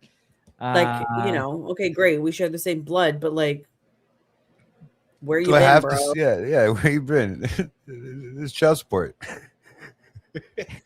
Yeah, we don't need to get into like this, like these daddy issues, you know. He tells them of the plan and of the force of surrender that Rhaenyra basically like is planning on doing here. They are then seconds later, after sharing this drink, they're alerted by an alarm of enemy ships ahead, and then they mention that they're greatly outnumbered, and that it's the Triarchy, which consists of 3 free cities. For anyone who doesn't remember, it's in Essos, Myr, Liz, and Tyrosh, and it's led by Admiral Sharako Lohar, who we got introduced to at the end of last season, and joined by Tywin Lannister. And then we cut to them, and he's trying to provide her strategy. And there's talk of armor in this scene, which is worth noting because obviously that would have came in handy later on when she gets stabbed to death. I don't know if you guys caught that, but there's talk about, armoring up here. Yeah. And she's like, yeah, whatever. She got my balls are bigger than yours. She gets stabbed in the throat, though. You're right. She does get I was just going to say, I was like, she does get stabbed. Well, you ever seen the Knight's Callers? They go up pretty high. Yeah. So you don't get your head chopped off. And but yeah, they're talking here, and they said they're going to penetrate the northern pass. Tywin doesn't agree with this course of action, but she's kind of not listening to him at this point. She's like, yeah, I'm running the show here. You're just accompanying me. So already at this point, not listening. Yeah. This is the scene where Sheep Stealer then comes back and returns with food for okay. Regurgitates it. That was a cool one. And then toasts it for her. He's like, and then toast it. Here you go. Barbecue. And she digs right in. I mean, she's hungry. Oh, dude, she was chomping down there. I always wonder, like, okay, you see what comes out. Like, obviously they show you as the thing, but then what's the actual food they're munching on? Do you think they had like some shriveled up chicken that she was just trying to? No, it's probably like so it's got to be something. It's got to taste somewhat yummy for her to actually want to do that scene. No. In real life, it looked like they're chicken. Doing to film. Like I'm sure it was like chicken. Yeah, like they're not going to give her like. What do you think you're feeding her, Jay? Regurgitated barbecue lamb from a dragon. Like what? People that are like that don't eat meat, that they usually just do a concoction of what do you call it? We're not talking about those people, Nico. There's been a bunch of what do they call it? Tofu people. Yeah, tofu people. Which is fine. I like tofu, but like, let's be real. Vegans, yeah, I agree. Let's not bring them up. They don't exist in this world. No, we're not. No. Not yet. No. So then in this next scene we meet Ormond. Any other things you guys want to mention about anything so far? Or are you good? We're good. Okay. We meet Ormond Hightower for the first time in this next scene. He meets the messenger Sir Sauron, with Alicent's letter that's from the king, supposedly. He makes note of how much he smells. He's like, give him a room. He looks like he's covered in shit in this scene, though. I don't know what the hell. I think that's what he says. He's like, it's yes. He looked at the something stamp like that. He sees the dirt on the stamp. Is probably wondering if it's shit because he can smell it. Right? He does one of those where he like fishes it open. It's like miscolored. Yeah. It's got like a brown that looks like a fingerprint on it. Probably because he had to wipe his ass. Also, like, let's make note of how awesome it was when people used to stamp letters like that. That's fucking sick. Like, I think we should bring that back. Oh, you haven't had any wedding invitations then lately? Don't you have it on alcohol bottles? I mean, I think there's alcohol bottles too that have it on it. We should be sending these communications just like everyday things. I should send Jaya. Do you know how expensive it is? Like to mail? Like that. Yeah, stamp that on. I was gonna say it's heavy. I would say those posts. Yeah, you know how expensive it is to mail something in the mail with those stamps because it's by weight. Just be like, hey, how's it going? That's all I'll say. Hey, how's it going? Watch out in mailbox. It's coming your way. Me and Nico are gonna send ravens to each other. Yeah, exactly. Exactly. I'll send you notes. Or like what's his name? With some sigil. Between the three of us, it would be like a circle. It would probably be able to work. Who's that boxer that the trains pigeon to go in circles? Yeah, I know. What's his name? I don't know. Boxer that trains midgets? Not midgets, pigeons. Did I say midgets? I thought you said midgets. I'm like, no, I heard pigeons. No, That's the other Game of Thrones. That's actually No, that's no. He's not in this one. Mike Tyson. He used to train pigeons on top of his. You don't know this? This is a real thing. No, I do. No, I do. But I was like, what is he talking about? Midgets and Mike Tyson. I'm like, what? Listen, they're talking Game of Thrones. All right. Off topic there. So he basically reads this and says, like, I guess she told him to chill out for a couple of days, like 3 days time, don't move forward, basically trying to save the situation by not having that army advance and screw up the plans. So that's what Alicent basically writes in that scene. 3 days await further notice. So next scene. Yeah, go ahead. Wait. Before we move on, there's a lot of other things in that scene. So number one, we see another dragon. And I mentioned earlier, which I didn't notice. Yeah, you're right. Yeah. So there's the blue dragon, Tessarion, I think his name is. And Tessarion's rider is Daeron Targaryen, which is the fourth child of Alicent and Viserys. And we have not seen him yet. And it is we haven't seen him yet, but the dragon being there indicates that he's at that camp. And it is speculated that the squire that was behind Ormond Hightower is Daeron.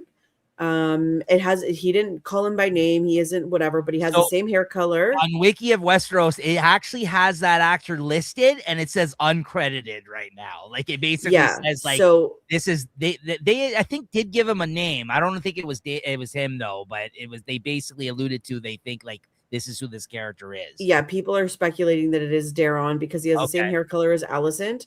Yeah. And it would be under Ormond's like advisement that he stays hidden because people haven't seen him since he was a baby, and so they don't know what he looks like. And given the fragile state of the crown, it wouldn't be advisable to have him be out and about like, oh, this is Daeron Targaryen, like, third in line to the throne or whatever, you know what I mean? Like, so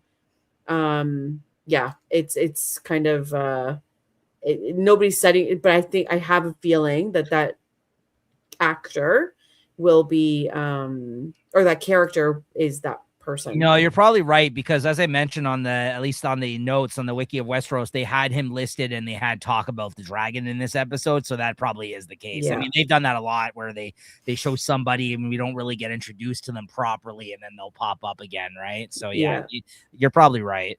Yeah, the theories are probably correct. So yeah, thanks for pointing. I think also fun fact, the actor who plays that character, that squire that was in the background, who's may or may not be Daeron, he is going to be playing Link in the Legend of Zelda. I didn't make that connection. Yes, I heard It about is the there on, casting though. on that. It is. Yeah, I heard I about was the just casting reading of about that. I can't wait. Just an FYI, if Yeah. you're all, into that. But anyways, I am. little fun fact. Oh, okay, I do like that. Fun Who fact. Was that? Did you find that out, or did Lewis provide that? I only say Don't be because disrespectful. Lewis is a Zelda fan. That's why I said that. At least I know he is a Breath of the Wild. Not to say that you wouldn't know that. I am fully capable of finding my own information, sir. Are you a Zelda fan?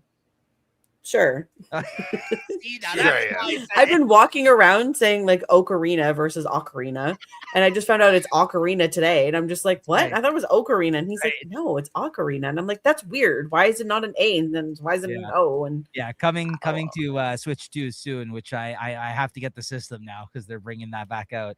Anyways, God, you and Lewis, oh man. He hasn't said that specifically, but it's being like every day. Little drops. It's I mean It's either that or GTA. yeah, they're both coming around on the same time. So, anyways, Oh, Moving my on. God, here we go. what's going Of on, what, Ashley? Zelda? No, just of general knowledge. This Yeah, is She's That's full. right. Christina's friend Ashley. Is she up to date? I know that she was watching all the Yes. other. Yeah, Well, okay. about time, Yes, yeah. She's finally Ashley caught up. is- Nice. Ashley's the goat. Night of like, the Seven she's- Kingdoms, though. yeah. Watch them all. Okay, all right. Happy to see it. Yeah. There you go. Yes. I think we have we're part of that reasoning as well. I think It was because of this podcast. there you she's go. like, There you go, guys. There She's you like, go. wow, this is like, yeah, I'm gonna do it. If I could change JT into a fan of Game of Thrones, then it's anyone is. It's possible. Yeah. How about the girlfriend? She watching with you, Jay?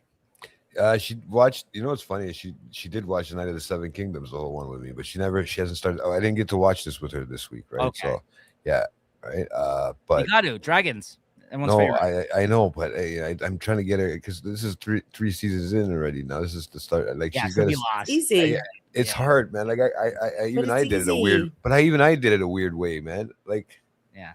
you know, I started off with the first season of this. I mean, that works, but where she started off, she started in the middle of both seasons, like That's where she fair. started off with the Night of the Seven Kingdoms, Yeah. both series. She started off right Night in the of the middle. Seven Kingdoms is a good gateway in for sure, though. Yeah, I agree. Yeah. So yeah. It's lighter, yeah. I mean, at this point, she might as well. You should really show her as Game of Thrones. I think before. I feel like I think every she episode we started- debate this, like Yeah, which one should you start first at some point, like in like whatever.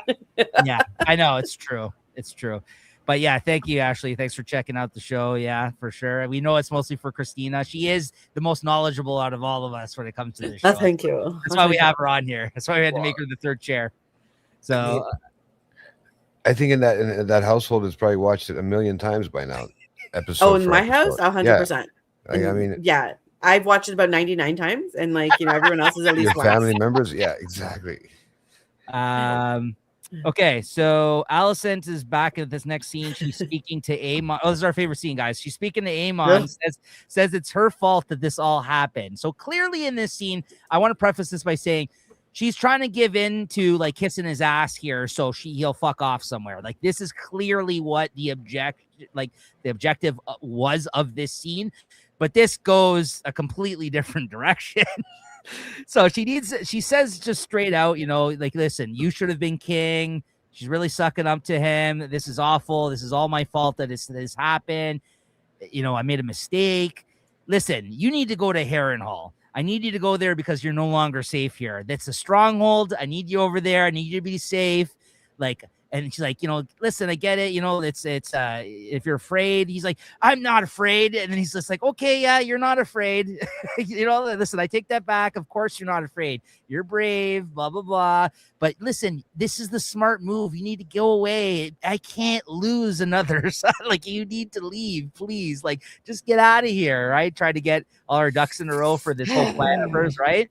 Anyways, this is where she gets a little bit too close up and personal with And she's like, he's got his like back turned to her up against like the fireplace or whatever the hell he's leaning on. And all of a sudden he turns around and just does a passionate kiss with her. Like basically just like, and the look on her face is like, I am not into that. Like, she's just like, she does her eye bugging moment again. Like for that one, she's like, ugh. Yeah, like what's going on here? I have to do this just to fucking. Oh my god. Yeah, she kind of has to. Like, you know what I mean? So she's like, I can't pull away. I just have to let him do his thing because if I react, it's very slight though. She does the kiss, and then she's like, all right, like that's enough of that. And like she's just like, and then he turns around and says, she's clearly not feeling it. And she's like, listen, I'll host a feast for you there in your honor. And then he walks away. And she's got a mix of weird, disgusted look on her face, and a single tear is like rolling down her eye. I mean, just brutal scene, very disgusting. He also says, "With my uncle's head on the stake." That's right. In a show full of incest, this was like even so like. It was still you forget how really creepy it is when you realize that. Okay, have we seen the mother though? The mother-son's dynamic. I don't think we've seen that yet on this show. No, because there's no mothers. Like that's true. Yeah. But like we haven't really seen this though out of all the incestual situations. But this was really, this was like even when I didn't think they could like raise the bar and how gross this was, it was just like, okay, you found it. You found a way to make this even more disturbing here with this kiss there. That was not. Because I think even like I'm just thinking about the other mothers, like Targaryen mothers. I think even like Emma, Targaryen, or Emma, like Rhaenyra's mom. I think she was like Viserys's cousin or something. So it's like it wasn't even that close. Like it was close enough, to be gross, but not close, like an aunt and a nephew or a mother and a son. Or brother and a sister. We keep forgetting brother, sister, guys, brother, sister. I know. And then with Rhaenyra, it's her uncle that she's with there. Yeah. So like, like uncle niece. Yeah. Like it doesn't get into that until Game of Thrones. Just like, you basically have every scenario playing out here. Sister, brother. Yeah. It's basically the whole running the gamut for incestual relationship. Yeah. That's it. That should be the theme song, really. No kidding. Or the ending credits. So you know how they have that like family tree Game of Thrones graph? I think they need to create like an incestual relationship graph. It's just all one line. Oh wow, Christina, that should be the homework. We'll figure it all out. How does it work? How do they all connect? And as the tree goes down, they all get more ugly. Just like more weird. Well, that's what's supposed to happen. Why do you think the royal family is like looks how they look? No, I know. So. And listen, stuff like that happened in real history too. So let's not forget. That's what I mean. That's what I'm talking about. Like the real, Nico's my brother somewhere down the line. Nico's your brother somewhere down the line. I don't know what he's saying. Let's move on. Yeah. I was gonna say. I was like, do you have a relationship with Nico? Like, are we opening up? Let's move on. So then of course we got to move on to Ulf taking a shit in this next scene. Of course it always comes back to that now. Great. I mean, it wasn't as good as it's Night of the Seven Kingdoms, but he let a few toots off. It definitely wasn't as good as that. Hugh and Adam talk. This is an interesting part though. Okay, here we go. So this is where he sees like a goat at first and he runs off Ulf when he's taking a shit. Then Hugh and Adam are talking, and then they see a half man, half goat, a satyr, or I think it's pronounced, And Ulf was like, "Let's get the hell out of here!" Like, what the hell is that? I mean, listen, it's there's a lot of pooping on this show. It is true. Incest and pooping; those are main themes on Game of Thrones. If you haven't learned that by now, I don't know. You're not a true fan. Yeah, that's it. You only get one shot of full frontal, though. That's right. So, the big schlong from Night of the Seven Kingdoms. Let's not forget that. That was a great scene too. So this is a satyr. Half man, half goat. They also are in like fantasy type stuff. If you look it up, Ulf kind of wants to get the hell out of there after this whole thing happened, and he's getting creeped out. This is when Alice Rivers appears, the witch woman from the last season. That was that tripping out with what's his name? What were you gonna say, Christina? Oh no, I just 1 second. I just turned my camera off. 1 second. Oh, sorry. okay, no problem. And obviously Alice Rivers is like Melisandre from Game of Thrones, like another witch person. Yeah. And she tells them that the queen needs them at Dragonstone, and this is where Ulf's like, nope, I've had enough of this. I'm out of here. They just too many weird things started occurring, like mythical creatures and witches show up, and he's kind of just like tired of waiting. So but then unfortunately, that's kind of all we get from this scene. They cut away, so I guess we'll see where we're at with that next episode. But interesting information on this, though, is what I came across. I don't know, Christina, is that what you're gonna say? Or yeah, I was gonna just talk, but you say the info and then I'll like add in. So the scenes at Harrenhal between Alice Rivers and the 3 Dragonseed riders are an invention of the TV series. In the book, they remained on Dragonstone awaiting Daemon's return for a combined strike on King's Landing. In the TV series, Rhaenyra left them as a rear guard at Harrenhal, waiting to ambush Aemon on Vhagar. Alice then informs them of the impending attack on Driftmark, so they fly away to take part in it. One of the Green Men is shown for the second time. Green Men are mysterious satyr-like magical creatures, perhaps akin to the Children of the Forest, Jay, if you remember from Game of Thrones. Yeah. All those. According to myth, they are the guardians of the secret Avalon-like island in the middle of God's Eye Lake, which Harrenhal is on the northern shore of, known as the Isle of Faces. The entire island is covered, Jay, in weirwood trees. Each of them are with the face to be a heart tree, and it seems to be a hub for the entire magical weirwood network across all of Westeros. Jay, the trees yet again make an important appearance. All comes back to the trees. It all comes back to the trees, Jay, as Jay loves. And this whole thing is a family tree, really. When you think about it, this whole series, and Game of Thrones, House of Dragons, it's all a family tree on either side. So it's all about the trees. I mean, that book even has it shows the tree. I mean, I should read the book one day. I should just try it. Now that more from it. Now that I know how to pronounce the names and stuff like that, I'd probably get a little bit more. It might probably be a little bit more interesting. I think if I went into it without watching the show at all, I think it wouldn't interest me as much.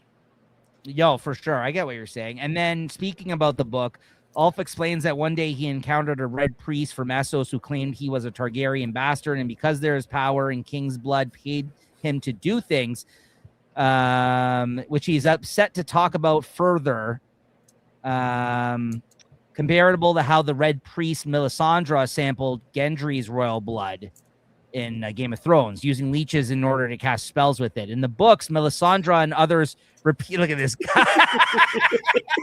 What are you guys up to over there? It's creepy by. Sorry. Is that her whole co-host? I didn't even see him, man. I looked away for a second. Sorry, guys. Sorry, I didn't mean to. No. He's one of the green men back there. Yeah, he's the antlers. Yeah. Melisandre in the book and others repeatedly claim that there's power in King's blood, but it is ambiguous if they mean political rulers in general or specifically a Targaryen king due to their magical bloodline, which is, among other things, known to allow them to bond with dragons. There you go. Yeah. Given that Melisandre is actually 400 years old during Game of Thrones, she is alive during this time period, but Ulf refers to the red priest he encountered as a man. Continuing the parallels between Ulf and Duncan the Tall, as we were just talking about Knight of the Seven Kingdoms, Ulf assumes being knighted on its own means he will be given a castle and lands to rule. Alan patiently explains there's an entire tiered hierarchy to feudal society. Duncan the Tall started out as just a hedge knight, a wandering knight with no permanent employment. Step above is a sworn sword, and so on and so on. I don't want to spoil anything about Knight of the Seven Kingdoms. Maybe that's explained here. But again, there's parallels even amongst the stories in this universe, as we've noted before with Knight of the Seven Kingdoms. Things that we're seeing happen to certain characters on that show that happened to characters on Game of Thrones and House of the Dragon. So it's kind of interesting how he revisits certain themes throughout the series with some of these characters. I just want to point that out. I thought it was really interesting. So... anything else, Christina, JT? No, I was just gonna And now that you're starting to see that, right? You're starting to see, because you throw Knight of the Seven Kingdoms in between the mix here, and now you're starting to see, okay, this is where this guy plays a part. And it's kind of it actually worked out really good if you think about it. If that's the way they're going to do it, and have another Knight of the Seven Kingdoms, or if that's the only right. I can't remember if they're doing the second season. Yeah, they are. They're right? going to be So, two. I think 3 seasons. Yeah. So you get them in between each other. That should play out smoothly, and then you'll get these 2 seasons left, right? Yeah.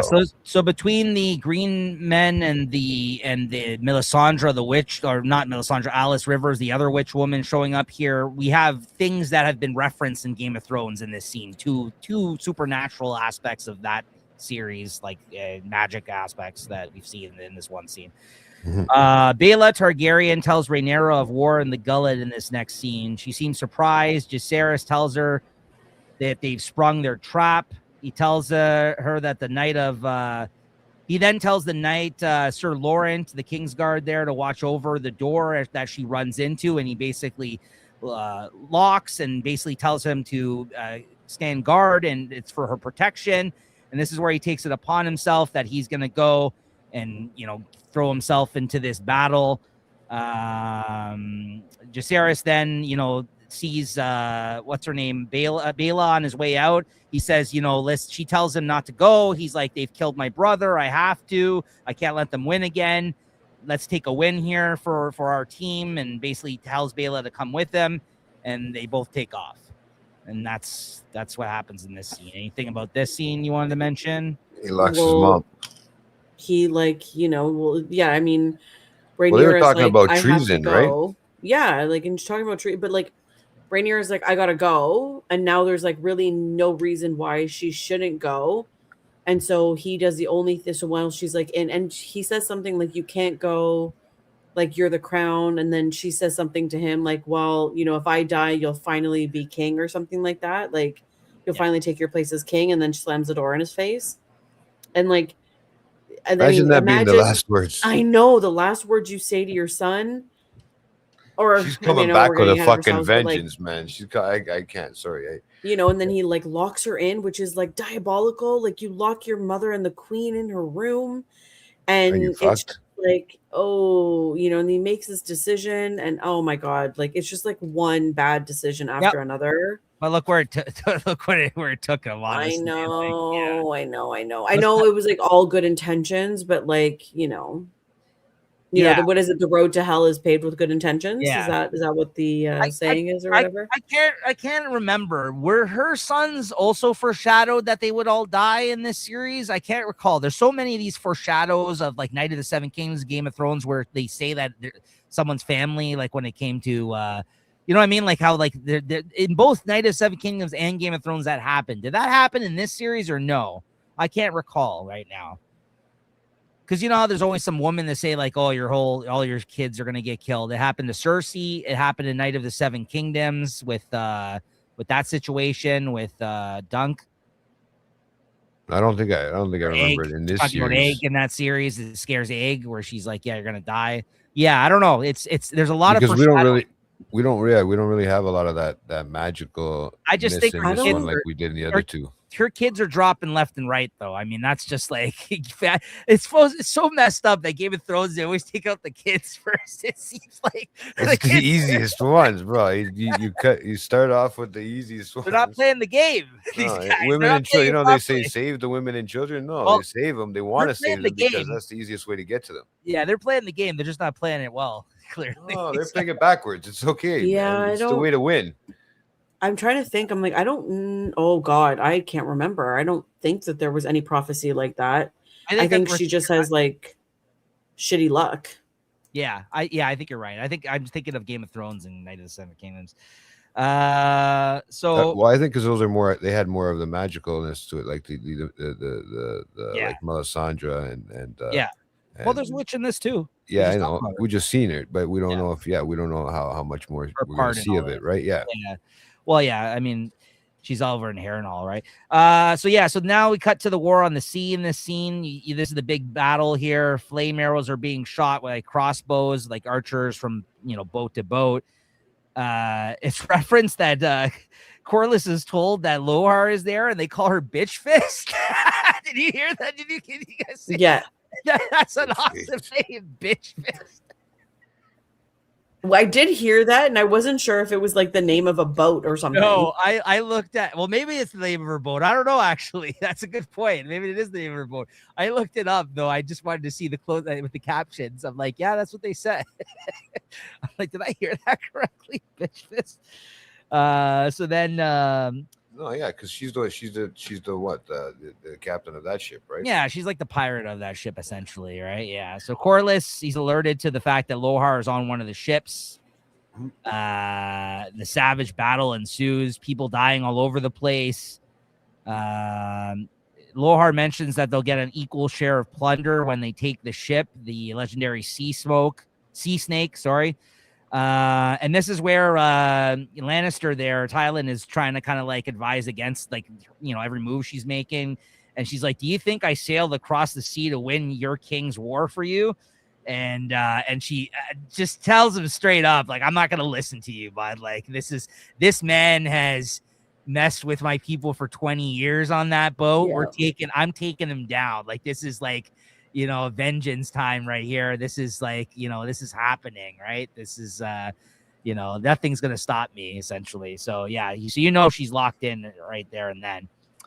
And then Rhaenyra in this next scene, yeah, she basically says, fuck the contract, and they cut scene. Anything about this you guys want to mention here? This is a good scene, I thought. No, I'm good with that one. That one, This next scene is the one I really want to talk about. This is the Rhaenyra crying scene. This is where she has a breakdown. Yeah. Did you All like? right, let's get into it. Did you like? So Christina, you alluded to earlier. I don't know if you're on the same page with me on this one. Do you like it or not believable enough for you? This whole. Oh no, I believe that the feelings, like she's feeling completely defeated because like at every turn, like everything she says is accurate and whatever. But like, bitch, you're a queen. Put your head up high. You know, and it's just like, yeah, I guess like, you know, when you are being beat down enough. But is that not the point of the scene, though? She says that. She literally has the quote in this scene where she says, I might have the weak and feeble body of a woman, but I possess the heart and spirit of a king. Yeah, I thought that was a great line. What are you talking about? I thought that was a great line that she busted. Women do not have weak and feeble bodies. Excuse me. But she's acting it in that moment, though. She's like distraught. She's like tearing her robe up, or like you know what I mean? Like I think she was more just saying. It's because she's living in a man's world. That's the way she feels. I think, and at the end of the day, she didn't ask for anybody's help. No one's respecting her though. Is her hang up? Yeah, like, she's like they locked me in here. I expected it from my council, but not my queen's guard and not my own son. Yeah. What the hell is this? Like, to Christina's point earlier, what she was saying about how like the betrayal of like what he kind of did and kind of just went out on his own. Now, maybe he had good intentions, like she had said as well, behind the whole thing. I understand. I think it's a son's thing to like, want to protect his mother. Yeah, I get it. I understand what he was trying to do. Right. Yeah, but at the end of the day, she didn't ask for it. Like, but she didn't ask for your. You know? She's so far to from what I see in this series, she can handle her own. She's been able to do it up to now. She can and she can't. Like, I think she's a little impulsive. Yeah. I think she's a little impulsive. Like all Targaryens are. Yeah, they're all a little impulsive and they get themselves into trouble. But it has nothing to do with them being incest. It's like, it's literally just the impulse. And it's like, it's true. Like everyone, like what she's not understanding and what like the whole point, it's like Aegon. It's like, you literally cannot go. If you go and something happens to you, like this is all for nothing. Like you literally cannot go. And she doesn't understand that. She doesn't get it. And so, yeah, people are telling her, no, you can't. And it's not because they don't believe she's capable. It's not that they don't trust her. It's not like whatever. She literally cannot go because she is the crown. Yeah, at this moment. Yeah, I know. I get it. I get why they're all fighting for her. Yeah. Yes. But it's not, it goes beyond that. It's like if she like, yes, they're all fighting for her, but like if she goes and she dies or something happens to her, like this is all for nothing. Like this is all like a big waste of bodies and alliances and deceptions and all the things. And it's like, so just, I know you want to fight, and that's admirable. You want to fight, but you gotta stay home. Gotta stay home. It's true. You know, and some of the even if some of the men too, And she's just acting they like would put them at, even though they'd want to go to fight, they'd still keep them at home, even if they were king. Like regardless of it. The kings don't typically go. Yes, go out to fight. No, the king. Yes, the kings will show up when the men are completely beaten down and need a little bit of a rah-rah. Like, oh, our king is here. Okay, so if our king is here, we gotta go. You know, but it's like the king doesn't show up at the beginning of the battle. The king shows up when like almost all despair is lost, like all hope is lost. Yeah, like the king doesn't show up. Like the last one, it should be the last one standing, right? At the end of the day, if their people are fighting for them in the war, right? They I get it. It's like. It's like, you would keep them somewhere safe before, and it's just otherwise this whole game that they're playing right now with it's over and manipulating things. Yeah, it's not like you can call somebody on the telephone. This is a big. They gotta set this in motion, you know, weeks in advance, and it's all so they gotta keep her there. You know, she gets a little hot tempered, right? You know, you don't want her flying out. She'll come out and fly out right when she needs to, right? Yes. No, she didn't need to in that moment. No, you make a good point, Christina. I'm kind of just of two minds of this because, like, I know it's not befitting of a queen to be acting this way, and given the circumstances, it's also like, or a king for that matter, whatever. But I just think like I just feel like her saying that in that moment, like I get it, and I feel like she was allowed to be more emotional in that scene in that sense, like because of what happened to her. But should she have also gotten it together given the circumstances and also the fact like being more understandable that this is all for her at the end of the day? Yeah, no, you make a good point. I just think that she's more in touch with herself than I felt like Daenerys ever was as a result of this scene. Like I really liked this scene for her as a character, maybe not as a queen, maybe not in this situation. It made sense. That's why I kind of felt about it two ways. I kind of felt like it wasn't the best kind of illustration of her as a character or as a queen, but then also like I just thought it kind of brought us a little bit to more understanding of her as a person, you know what I mean, or as a woman for that matter in this situation. I don't know. I did like it. I did like the scene.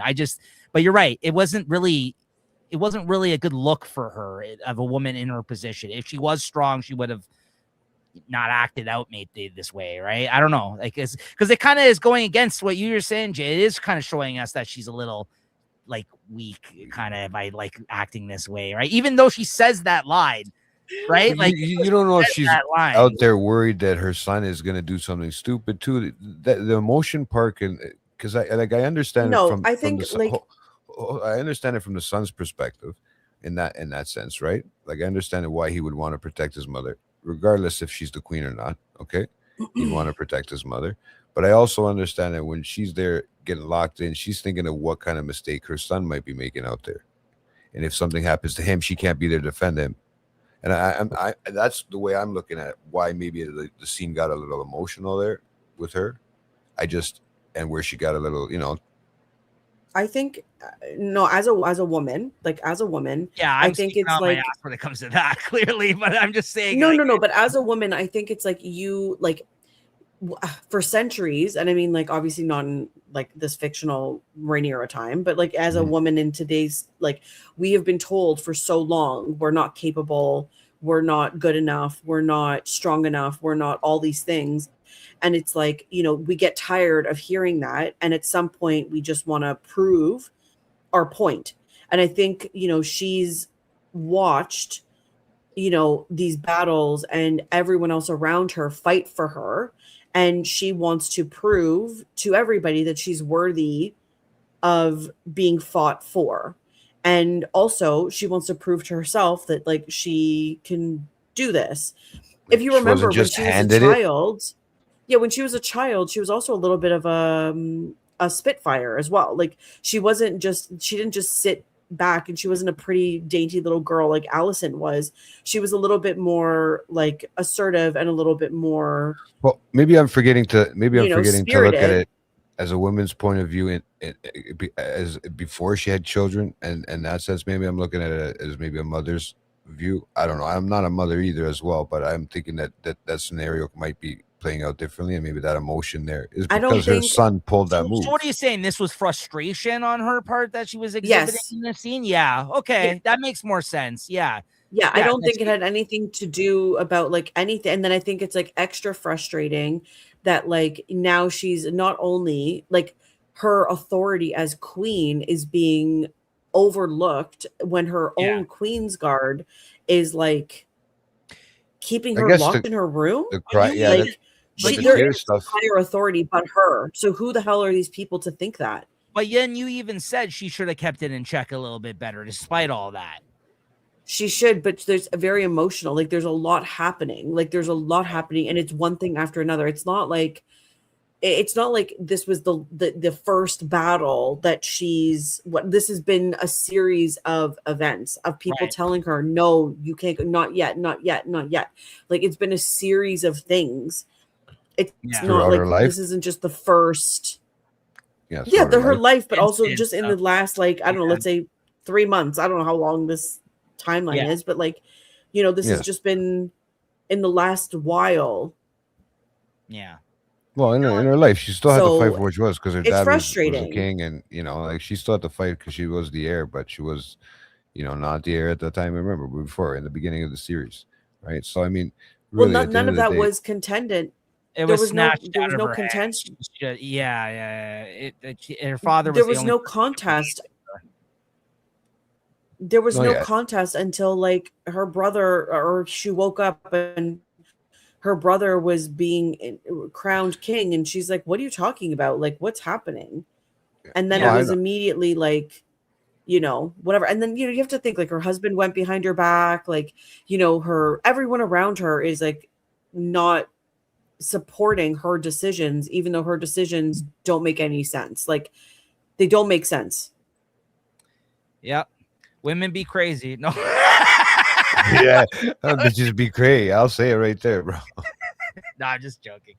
No, you make a good point. I'm agreeing with what you're saying. Actually, that is well put. Like, yeah, But the emotional side, maybe it wasn't a good thing for her. I just like her better than Daenerys. I feel like at this point, honestly, like I just think Daenerys, like it's honestly, like she really lost the thread there, like through that show, like where I feel like, even though she's exhibiting some similar kind of like reactionary type stuff, I think I'm starting to like her better than Daenerys in that sense, though. I don't know. I just feel like more connected to this character than I ever did with Daenerys.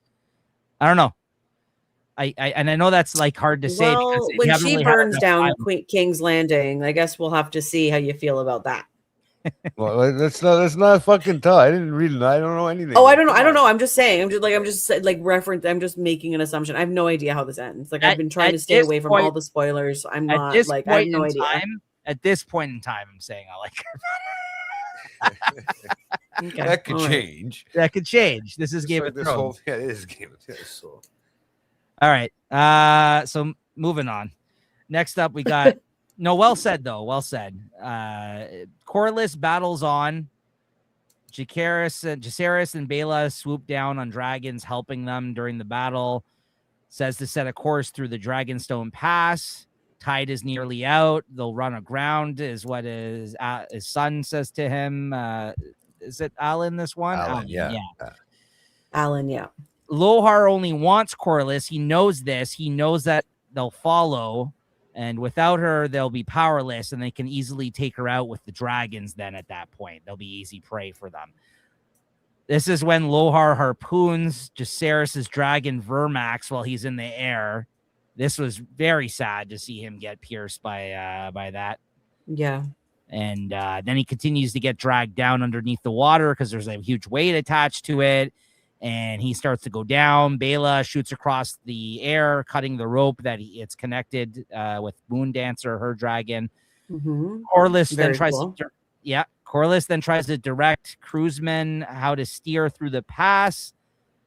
They start dragging the ground. He's like, give it to me. I got this. And this is when I think this is the best Corlys moment of the episode where he takes it upon himself. He's like, move aside. Yeah, I'm the captain here. Yep. Watch this. And yeah, pretty much. And he's like, watch He this. took the wheel. Yeah, I'll get us through this. And he does. He gets them through that pass, right? But you got to look from Alan like, oh my God, he did it after they got him through. Like it was almost like a look to his father going, not a bad job. Yeah. But also, like, really, like, you've been to battle with him before. You know exactly who Corlys is. Like, let's be real. Yeah. He's the Chinese. He's the type that likes to try to save himself, really, at the end of the day. Right? That was a cool scene, though. Very cool. That was scene. a great scene. Yeah. Great scene. Where's Great Bottom? So they end up getting through. Tylan tries to tell Lohar again not to follow him through the pass. As he predicted, she insists in moving forward. She's a badass bitch, too, I'm telling you. And Corlys ends up making it through. Then there's a quick cut to Sheep Stealer and Rhaena flying through the air in this next scene. Now she's on Sheep Stealer. She's trying to control her. Trying. Obey. And she's off to the races. She's flying through the air. Then we quickly cut back to Lohar starting to throw shit overboard to make the boat lighter because they're about to go through the pass and it's not really working out too much for them, including Tylan. This is where he gets thrown off the ship during this scene because she's had enough of him. Lohar is getting ready to board Corlys's ship, and this is when they ram the ship into his.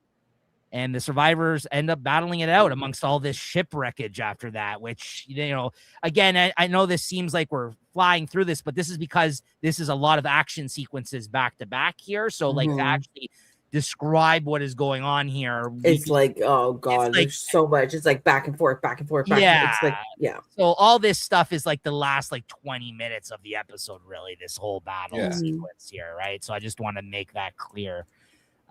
Because at this point I'm in like the last paragraph of stuff that really happens, big story beats, but this is where it gets crazier towards the end. So that happens. They're battling it out. Rhaena and Sheep Stealer then show up at the battle. She can't control him.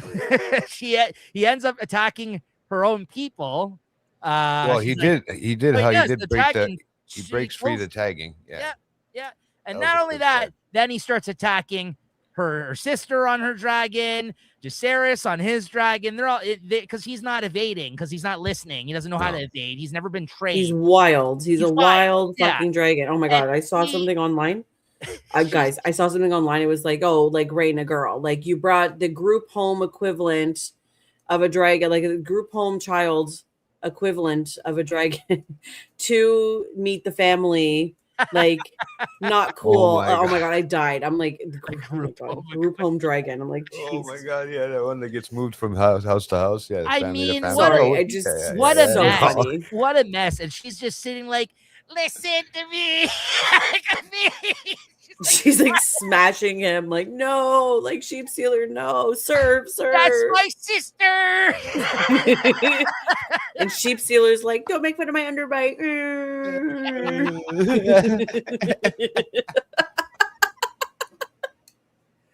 His tail stick too. Do you see his tail? It's like his spiky in the middle. Like, it's like diamond and yeah. Fucked up, man. His whole, like, his wings, he's got the bones like hanging out of his wings. Like, he's a badass dragon. Like, I'm sorry, exactly. He's badass. He's ugly motherfucker, but he's so badass. We got some people watching here. Let us know what you thought of the dragons. Yeah, if you can get great scene.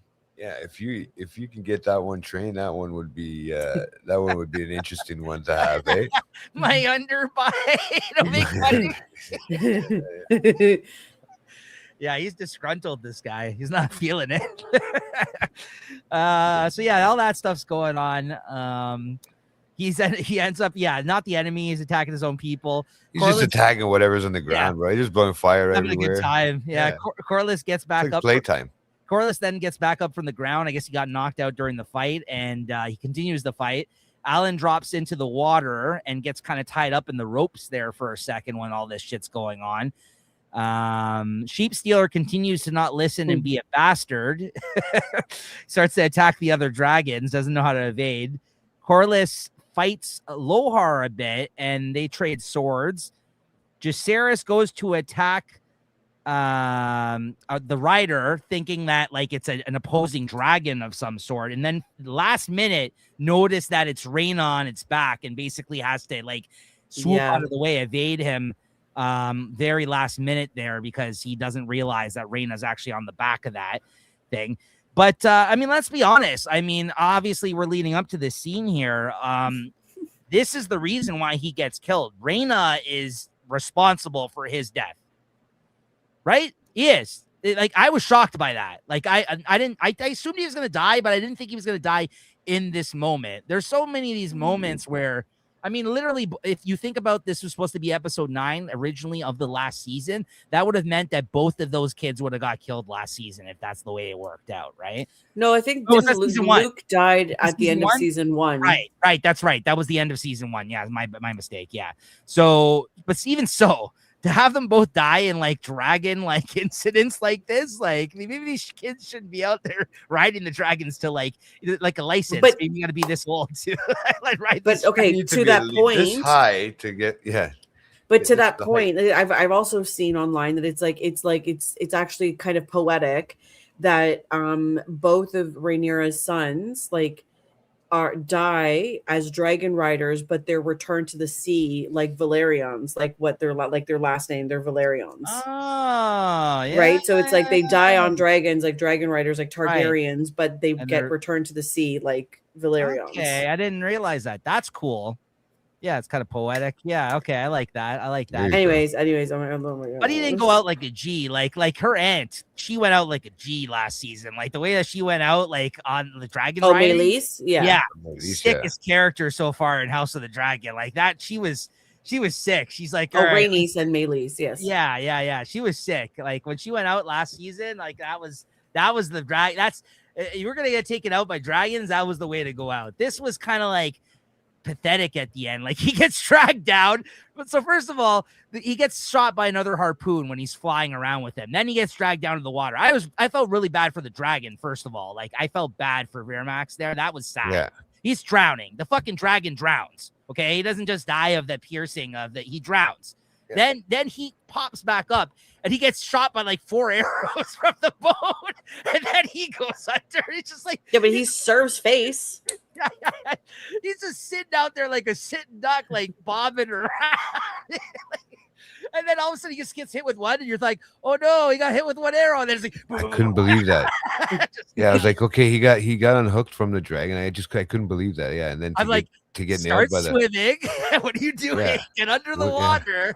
Stay low. Fuck. Idiots. Yeah, I think he was just so underwhelming. I like as soon as he got hit with 1, I'm like, oh fuck. Not underwhelming. Oh my god, are you crazy? No, it was sad, but it was also like it just died. He died with like a thud. Like it wasn't like a triumphant moment. It was like one of those moments. But that's what makes it so much sadder. It's not like he had this big moment. Like at least Luke, like Lucerys, like he was trying to evade Vhagar, right? And was trying to like weave in and out and trying to like whatever. Though. It was such a shitty way to go out. Like it was like a shitty death. Like it was like. No, but let me ask you something about that. Sad, but yeah. If I'm not remember because I watched it once, but in the Game of Thrones series, the actual the television series, right? There was wasn't there a dragon that came from underneath the frozen one? Yeah, the undead one. Okay. Yes. Does that have any? Does that have any? Yeah. It's not this one here that fell underneath. No. Okay, I was just wondering. No, that one died. No, that was one of Daenerys's dragons, Viserion. No, the one that was frozen. He resurrected that dragon in Game of Thrones. Which I'm wondering, is it this same? Is it the same one that's here in this one in this series? No, that dragon died in Game of Thrones and got resurrected in Game of Thrones. Like it was it was Daenerys's dragon. Yeah. Okay. It's not this one. That would be cool, though. What you're saying, that would be cool if those worlds matched. If they kind of came together. That was through beyond the dragon. The wall. For some reason, I was just. That was beyond the wall, and he harpooned the dragon, and that's why the dragon fell into the lake. Yeah. And then they left. They got on Drogon, and they left. Yeah, and then that's when, as you can see, I can only watch the series once. That's why I was asking the question. I didn't. I mean, I don't know. I just thought it was such a like he had like moments of defeat here that led to the death. Like it wasn't just one thing that happened. It was first the dragon drowned, and then he got shot out of the air, then he got shot with arrows. Yeah, I was just like, I would have just rather it been like swift, like fallen out of the sky, died type of death. You know what I mean? Like, or like you said, like one of those triumphs. That's what you get for disobeying your mother. That's right. You get shot with an arrow afterwards because he locked her in a room. Well, he was probably gonna get his fucking head chopped off anyways, like for treason. But There you go. That helped. At the end of, I don't know, like it just sucks because it, like, going back to what Nico was saying, it was because of Reyna and Sheep Stealer that he died, and it's 100% true. Yeah, because like he wouldn't have been flying again so low. Yes, and he wouldn't have had to evade through those ships so low, and he might have had a chance if he was still high up enough. She got him killed. Indirectly, sure, but like that's what got him killed, for sure. She got some explaining to do. Yeah, well, sure. Bela, made out okay. Oh, Bela's screwed too. Like they're just all. Bela made out okay in this battle, though. Is what I'm saying. She was okay on Answer. She survived, but Bela. Yeah, but she's got to go home. Very much so. Yeah, she's in trouble. This is what you do. This is what happens when you play with untamed dragons. And then the other big thing is they help fuck you up. Lohar then drops in the water, and of course we knew that Alan was already in the water. They fight it out. Alan ends up stabbing her and killing her while fighting in the water, and then basically the episode ends with him just walking around on the boat, just seeing all the destruction. They kind of pan out and they show you all the boats like sitting there in the water, all the dead bodies, both of them cracked in the middle, broken apart. All the destruction that we kind of like just went through in this whole war, and it looks like some of his men are left standing at the end there, but not many. Like it looks like it was like barely won this battle here for them. Yeah, and like Moondancer is like flying around, like screeching. Oh my god! And yeah, what an end to the episode. I mean, not only one death, you got a second death of another new cool character that was introduced, but that one was more understandable. But the Jacaerys one was not expecting here. That was pretty crazy. But that would have ended the series, or would it? It just started it. So now you get to see what this whole backlash is going to cause. Now, oh my god, I can't wait. What a first episode, though. What a first outing in this season. Honestly, it was great from start to finish. As we went through here, like the scenes, they're really, like I said, there's not much other than like the possibly shitty acting of Allison with the eyes. There was nothing I think she was playing it correctly, bro. I think you got the hots for this woman. Shut the hell up over there. That's why you're always defending this one. Get out of here, right? It's okay, but I mean, I think it's just she's. You don't know what you're talking about, but I'm telling you, buddy. I'm telling you. I've had people awkwardly kiss me like that too. Buggy eyes, yeah, and they look at me like, "What's wrong with you?" No. Why? Because you went in for the kiss? yeah. That's what it was. Yeah. What you've had were people that have the face after her son kissed her in this episode. I think it was a little bit more of that went on with you. Those bug eyes. Anything else, guys? Anything else you did? Any more fun facts there, Christina, that you've come across or anything? Honestly, we've talked so much, I don't even remember. Yeah, full 2-hour episode here. With these big episodes, though, it always kind of takes us this long to get through all of them. So we're talking about. What do you think the next season is going to get as a rating on Rotten Tomatoes? That it's going to be like at 50% now, because after you give us something like this, you got to expect Game of Thrones to drag out now for fucking at least 2 episodes, unless they're ready for it. Like I'm hoping that this is gonna, but we're gonna get an hour episode the next one. Have we figured? I don't even know. I haven't even like looked at that far ahead because I've been so consumed with like watching this episode. I've watched this episode like 3 or 4 times. I mean, that's the thing too, right? Like this was an over an hour episode and fully packed. I think they're all going to be an hour, close to an hour. I don't think we're going to get chintz like we did with Night of the Seven Kingdoms. Because I can consider it as mini series, and they can probably make it a little smaller. But yeah, I'd like to see a full hour. HBO owes us that. Real series again. I just got to see more of House Stark in the mix. I was really excited to it's get coming. to Tommy Flanagan being on the show. I was really happy to see him pop up. That was, like I said earlier, my favorite moment of the episode, possibly just because of the actor involved and the emergence of Stark in the mix again here. Because, you know, we've had Lannisters, we got Tullys.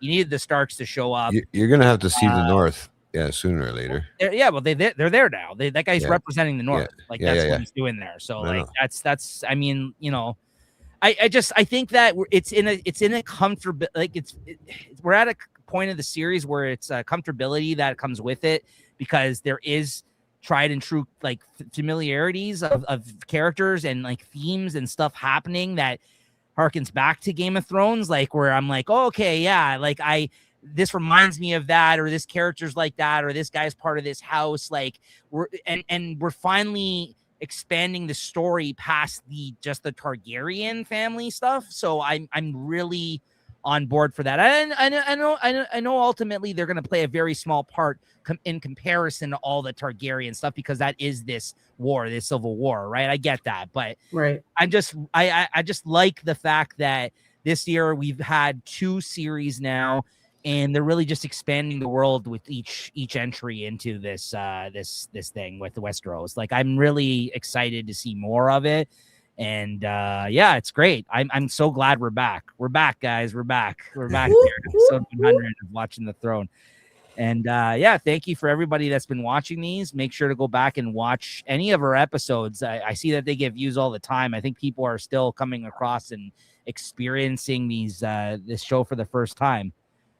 Which is great because get caught up. Yeah, we have 100 episodes. Christina's been on majority of them. She became a permanent co-host with us, you know, probably towards the end of Game of Thrones, I think. And like season 6. Yeah, season 6 or 7. Yeah. I think it was season 6 I came on more permanently. Yeah. And then since then, you've done all of House of the Dragon with us, and you've done Night of the Seven Kingdoms. So make sure to go check out Christina on our playlist. We got a whole playlist of 100 episodes here.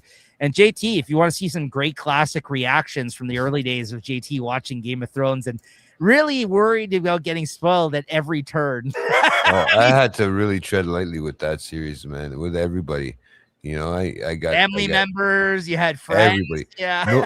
I fucking what did I watch it 20 or 10 or 20 years later? Was it 20 years later? Was it Jesse that spoiled the fact that Jon Snow? Oh my God, that fucking killed me. And then you know he comes back, and then oh my God, that one, I was ready to freak out. I think that was probably the hardest watch of the series that I've had to watch.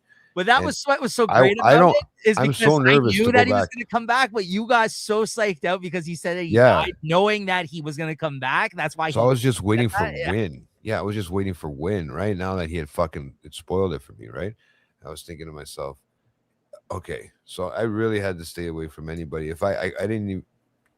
I tried not to talk about it with people that knew that we were doing the show either, because if that happened, they might say something. Oh yeah, you were doing this Game of Thrones, and you remember this? And no, I don't remember that. So let me watch the series. Yeah, just shut up. Shut up.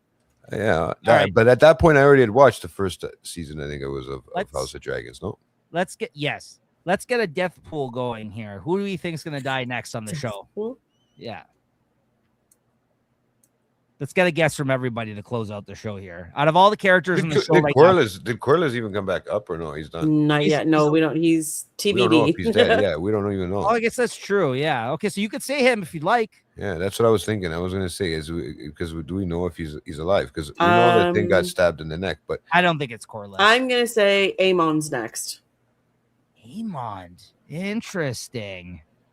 Okay, Aemon, I'm writing that down. As main character. Yeah. No, I just mean the next death. Like the next. The only reason why I say Corlys is gonna. The only reason why I say Corlys is because I'm thinking it's gonna fuck Alan and his brother again, because you know that he's gonna die before he can give him a name. You know what I mean? Because right at the end of the day, he hasn't really done anything for them, right? You think it's Corlys? I think he may not come back up. I don't know. What do we need? I'm going to say Aemon Targaryen. I'm going to say no. It can't be Larys. It can't be Aegon. We need Patch. It's not going to be him. No. That's a good guess. I like Amon as a guess. That's a good guess. Corliss, I don't think so. You know what I'm gonna say? Hey, sir, maybe Christian Cole. I don't know. No, we need that shit heel around. Oh, Ashley's saying Amon. Amon. Okay. I'm gonna say Gwen Hightower. Ooh. Gwen Hightower is my guess. There you go. So those are our guests. Amon for Christina, Ashley in the chat here, Amon, Corliss for JT, and Gwen Hightower. That's our death pool entries for next big character death on the show. We'll see who's right on that one, because we know it's coming. If it's not next episode, it'll be the next, because usually, especially if the next episode was intended. So here's the thing. If what they were saying was true about this episode being technically the 9th episode of last season that they never got to shoot. 2?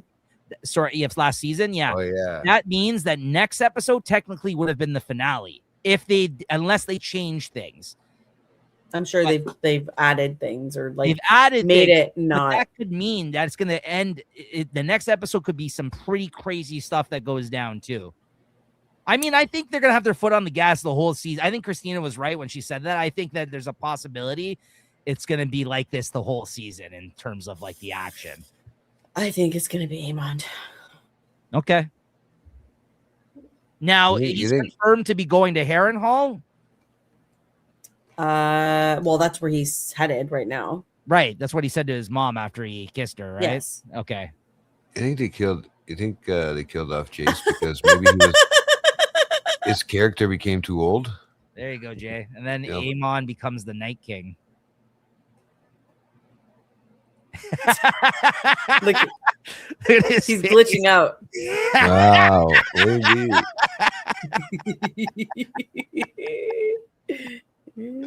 Yeah, I don't know, man. We have to get Ashley on here. Like, she's always welcome. You're always welcome. Or hit us, either way, either in the chat or on screen. You're welcome. You got to join us one of these days if you're all caught up. Remember, if that's what the book says or something, it doesn't necessarily mean it's going to happen, right? Conspiracy theory, Ashley. Yeah, she's bringing in the conversation starters. That's funny. So yeah, there we go. So season 3, episode 1. Oh, here we got another question. Yeah, keep it going. We'll go for a bit more if you guys have questions here or theories. Do you guys think the gullet battle will continue in the next episode? No, I think that's done. Ooh, good question though. Ooh, good question. Good question. I don't think so. I think this was it. I mean, you're going to see, obviously, the after effects of what went down. Like, you're going to see... How many ships are left? Yeah.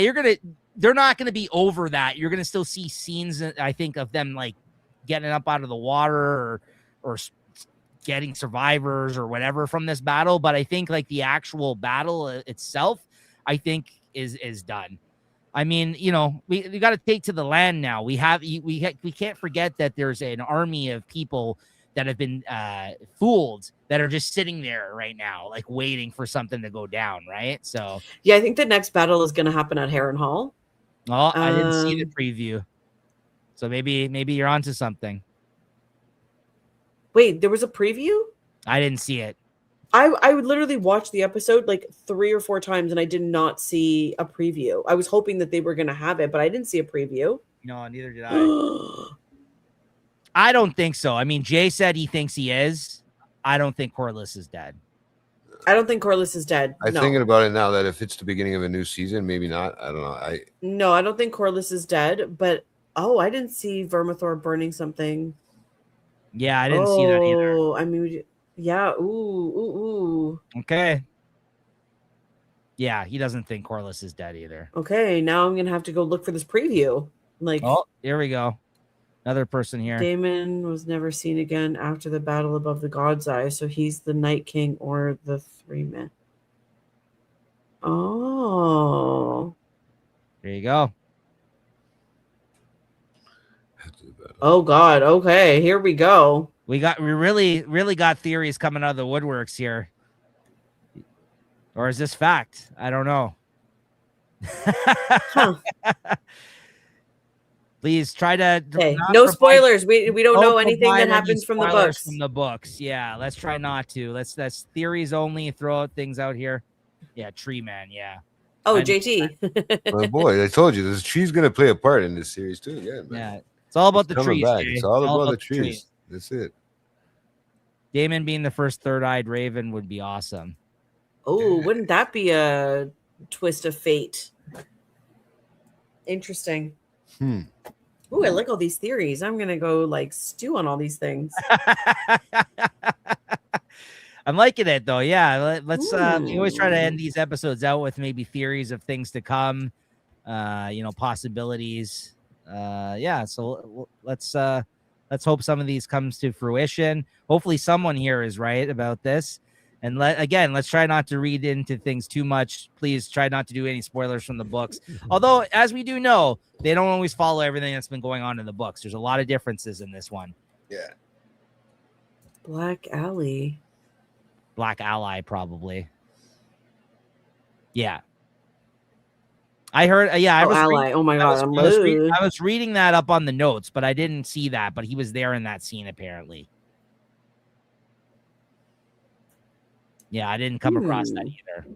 Yeah, I love that scene though. That was my favorite scene, I think, of the whole episode. Obviously, other than the ending battle, but I was really happy about that. So, all right, great participation here in the chat here, guys. We love that. Please come back. We will be back every week live doing these episodes. Usually, around Tuesday or Wednesday, we'll put posts out on our Instagram, Late Night Chat Network, as well as our YouTube channel. Please like and subscribe, hit that thumbs up button. And be here again with us every week, whereas we talk about this live a couple of days after the episode airs. We usually go live about 9:30 p.m. It's looking like. So, yeah, really appreciated all the participation here in the chat today. And this was a lot of fun. Can't wait to talk about the rest of the season here with you guys. Seven more episodes to go. So keep those theories coming, and we'll see you guys next time. Unless JT or Christina, you got anything else to add here? I'm waiting for the next episode, bud. That's like everybody, I think, out here. Yes. Thanks a lot. Yeah, thank you. Thanks for tuning in. Hey, you have a great night as well. And we'll see everybody here next time. Thanks a lot. Thanks a lot, everybody. Like and subscribe. Bye. Tell your friends. Game of Thrones forever, guys. And this is Watching the Throne, episode 100. All right, guys. See you guys next time. Later.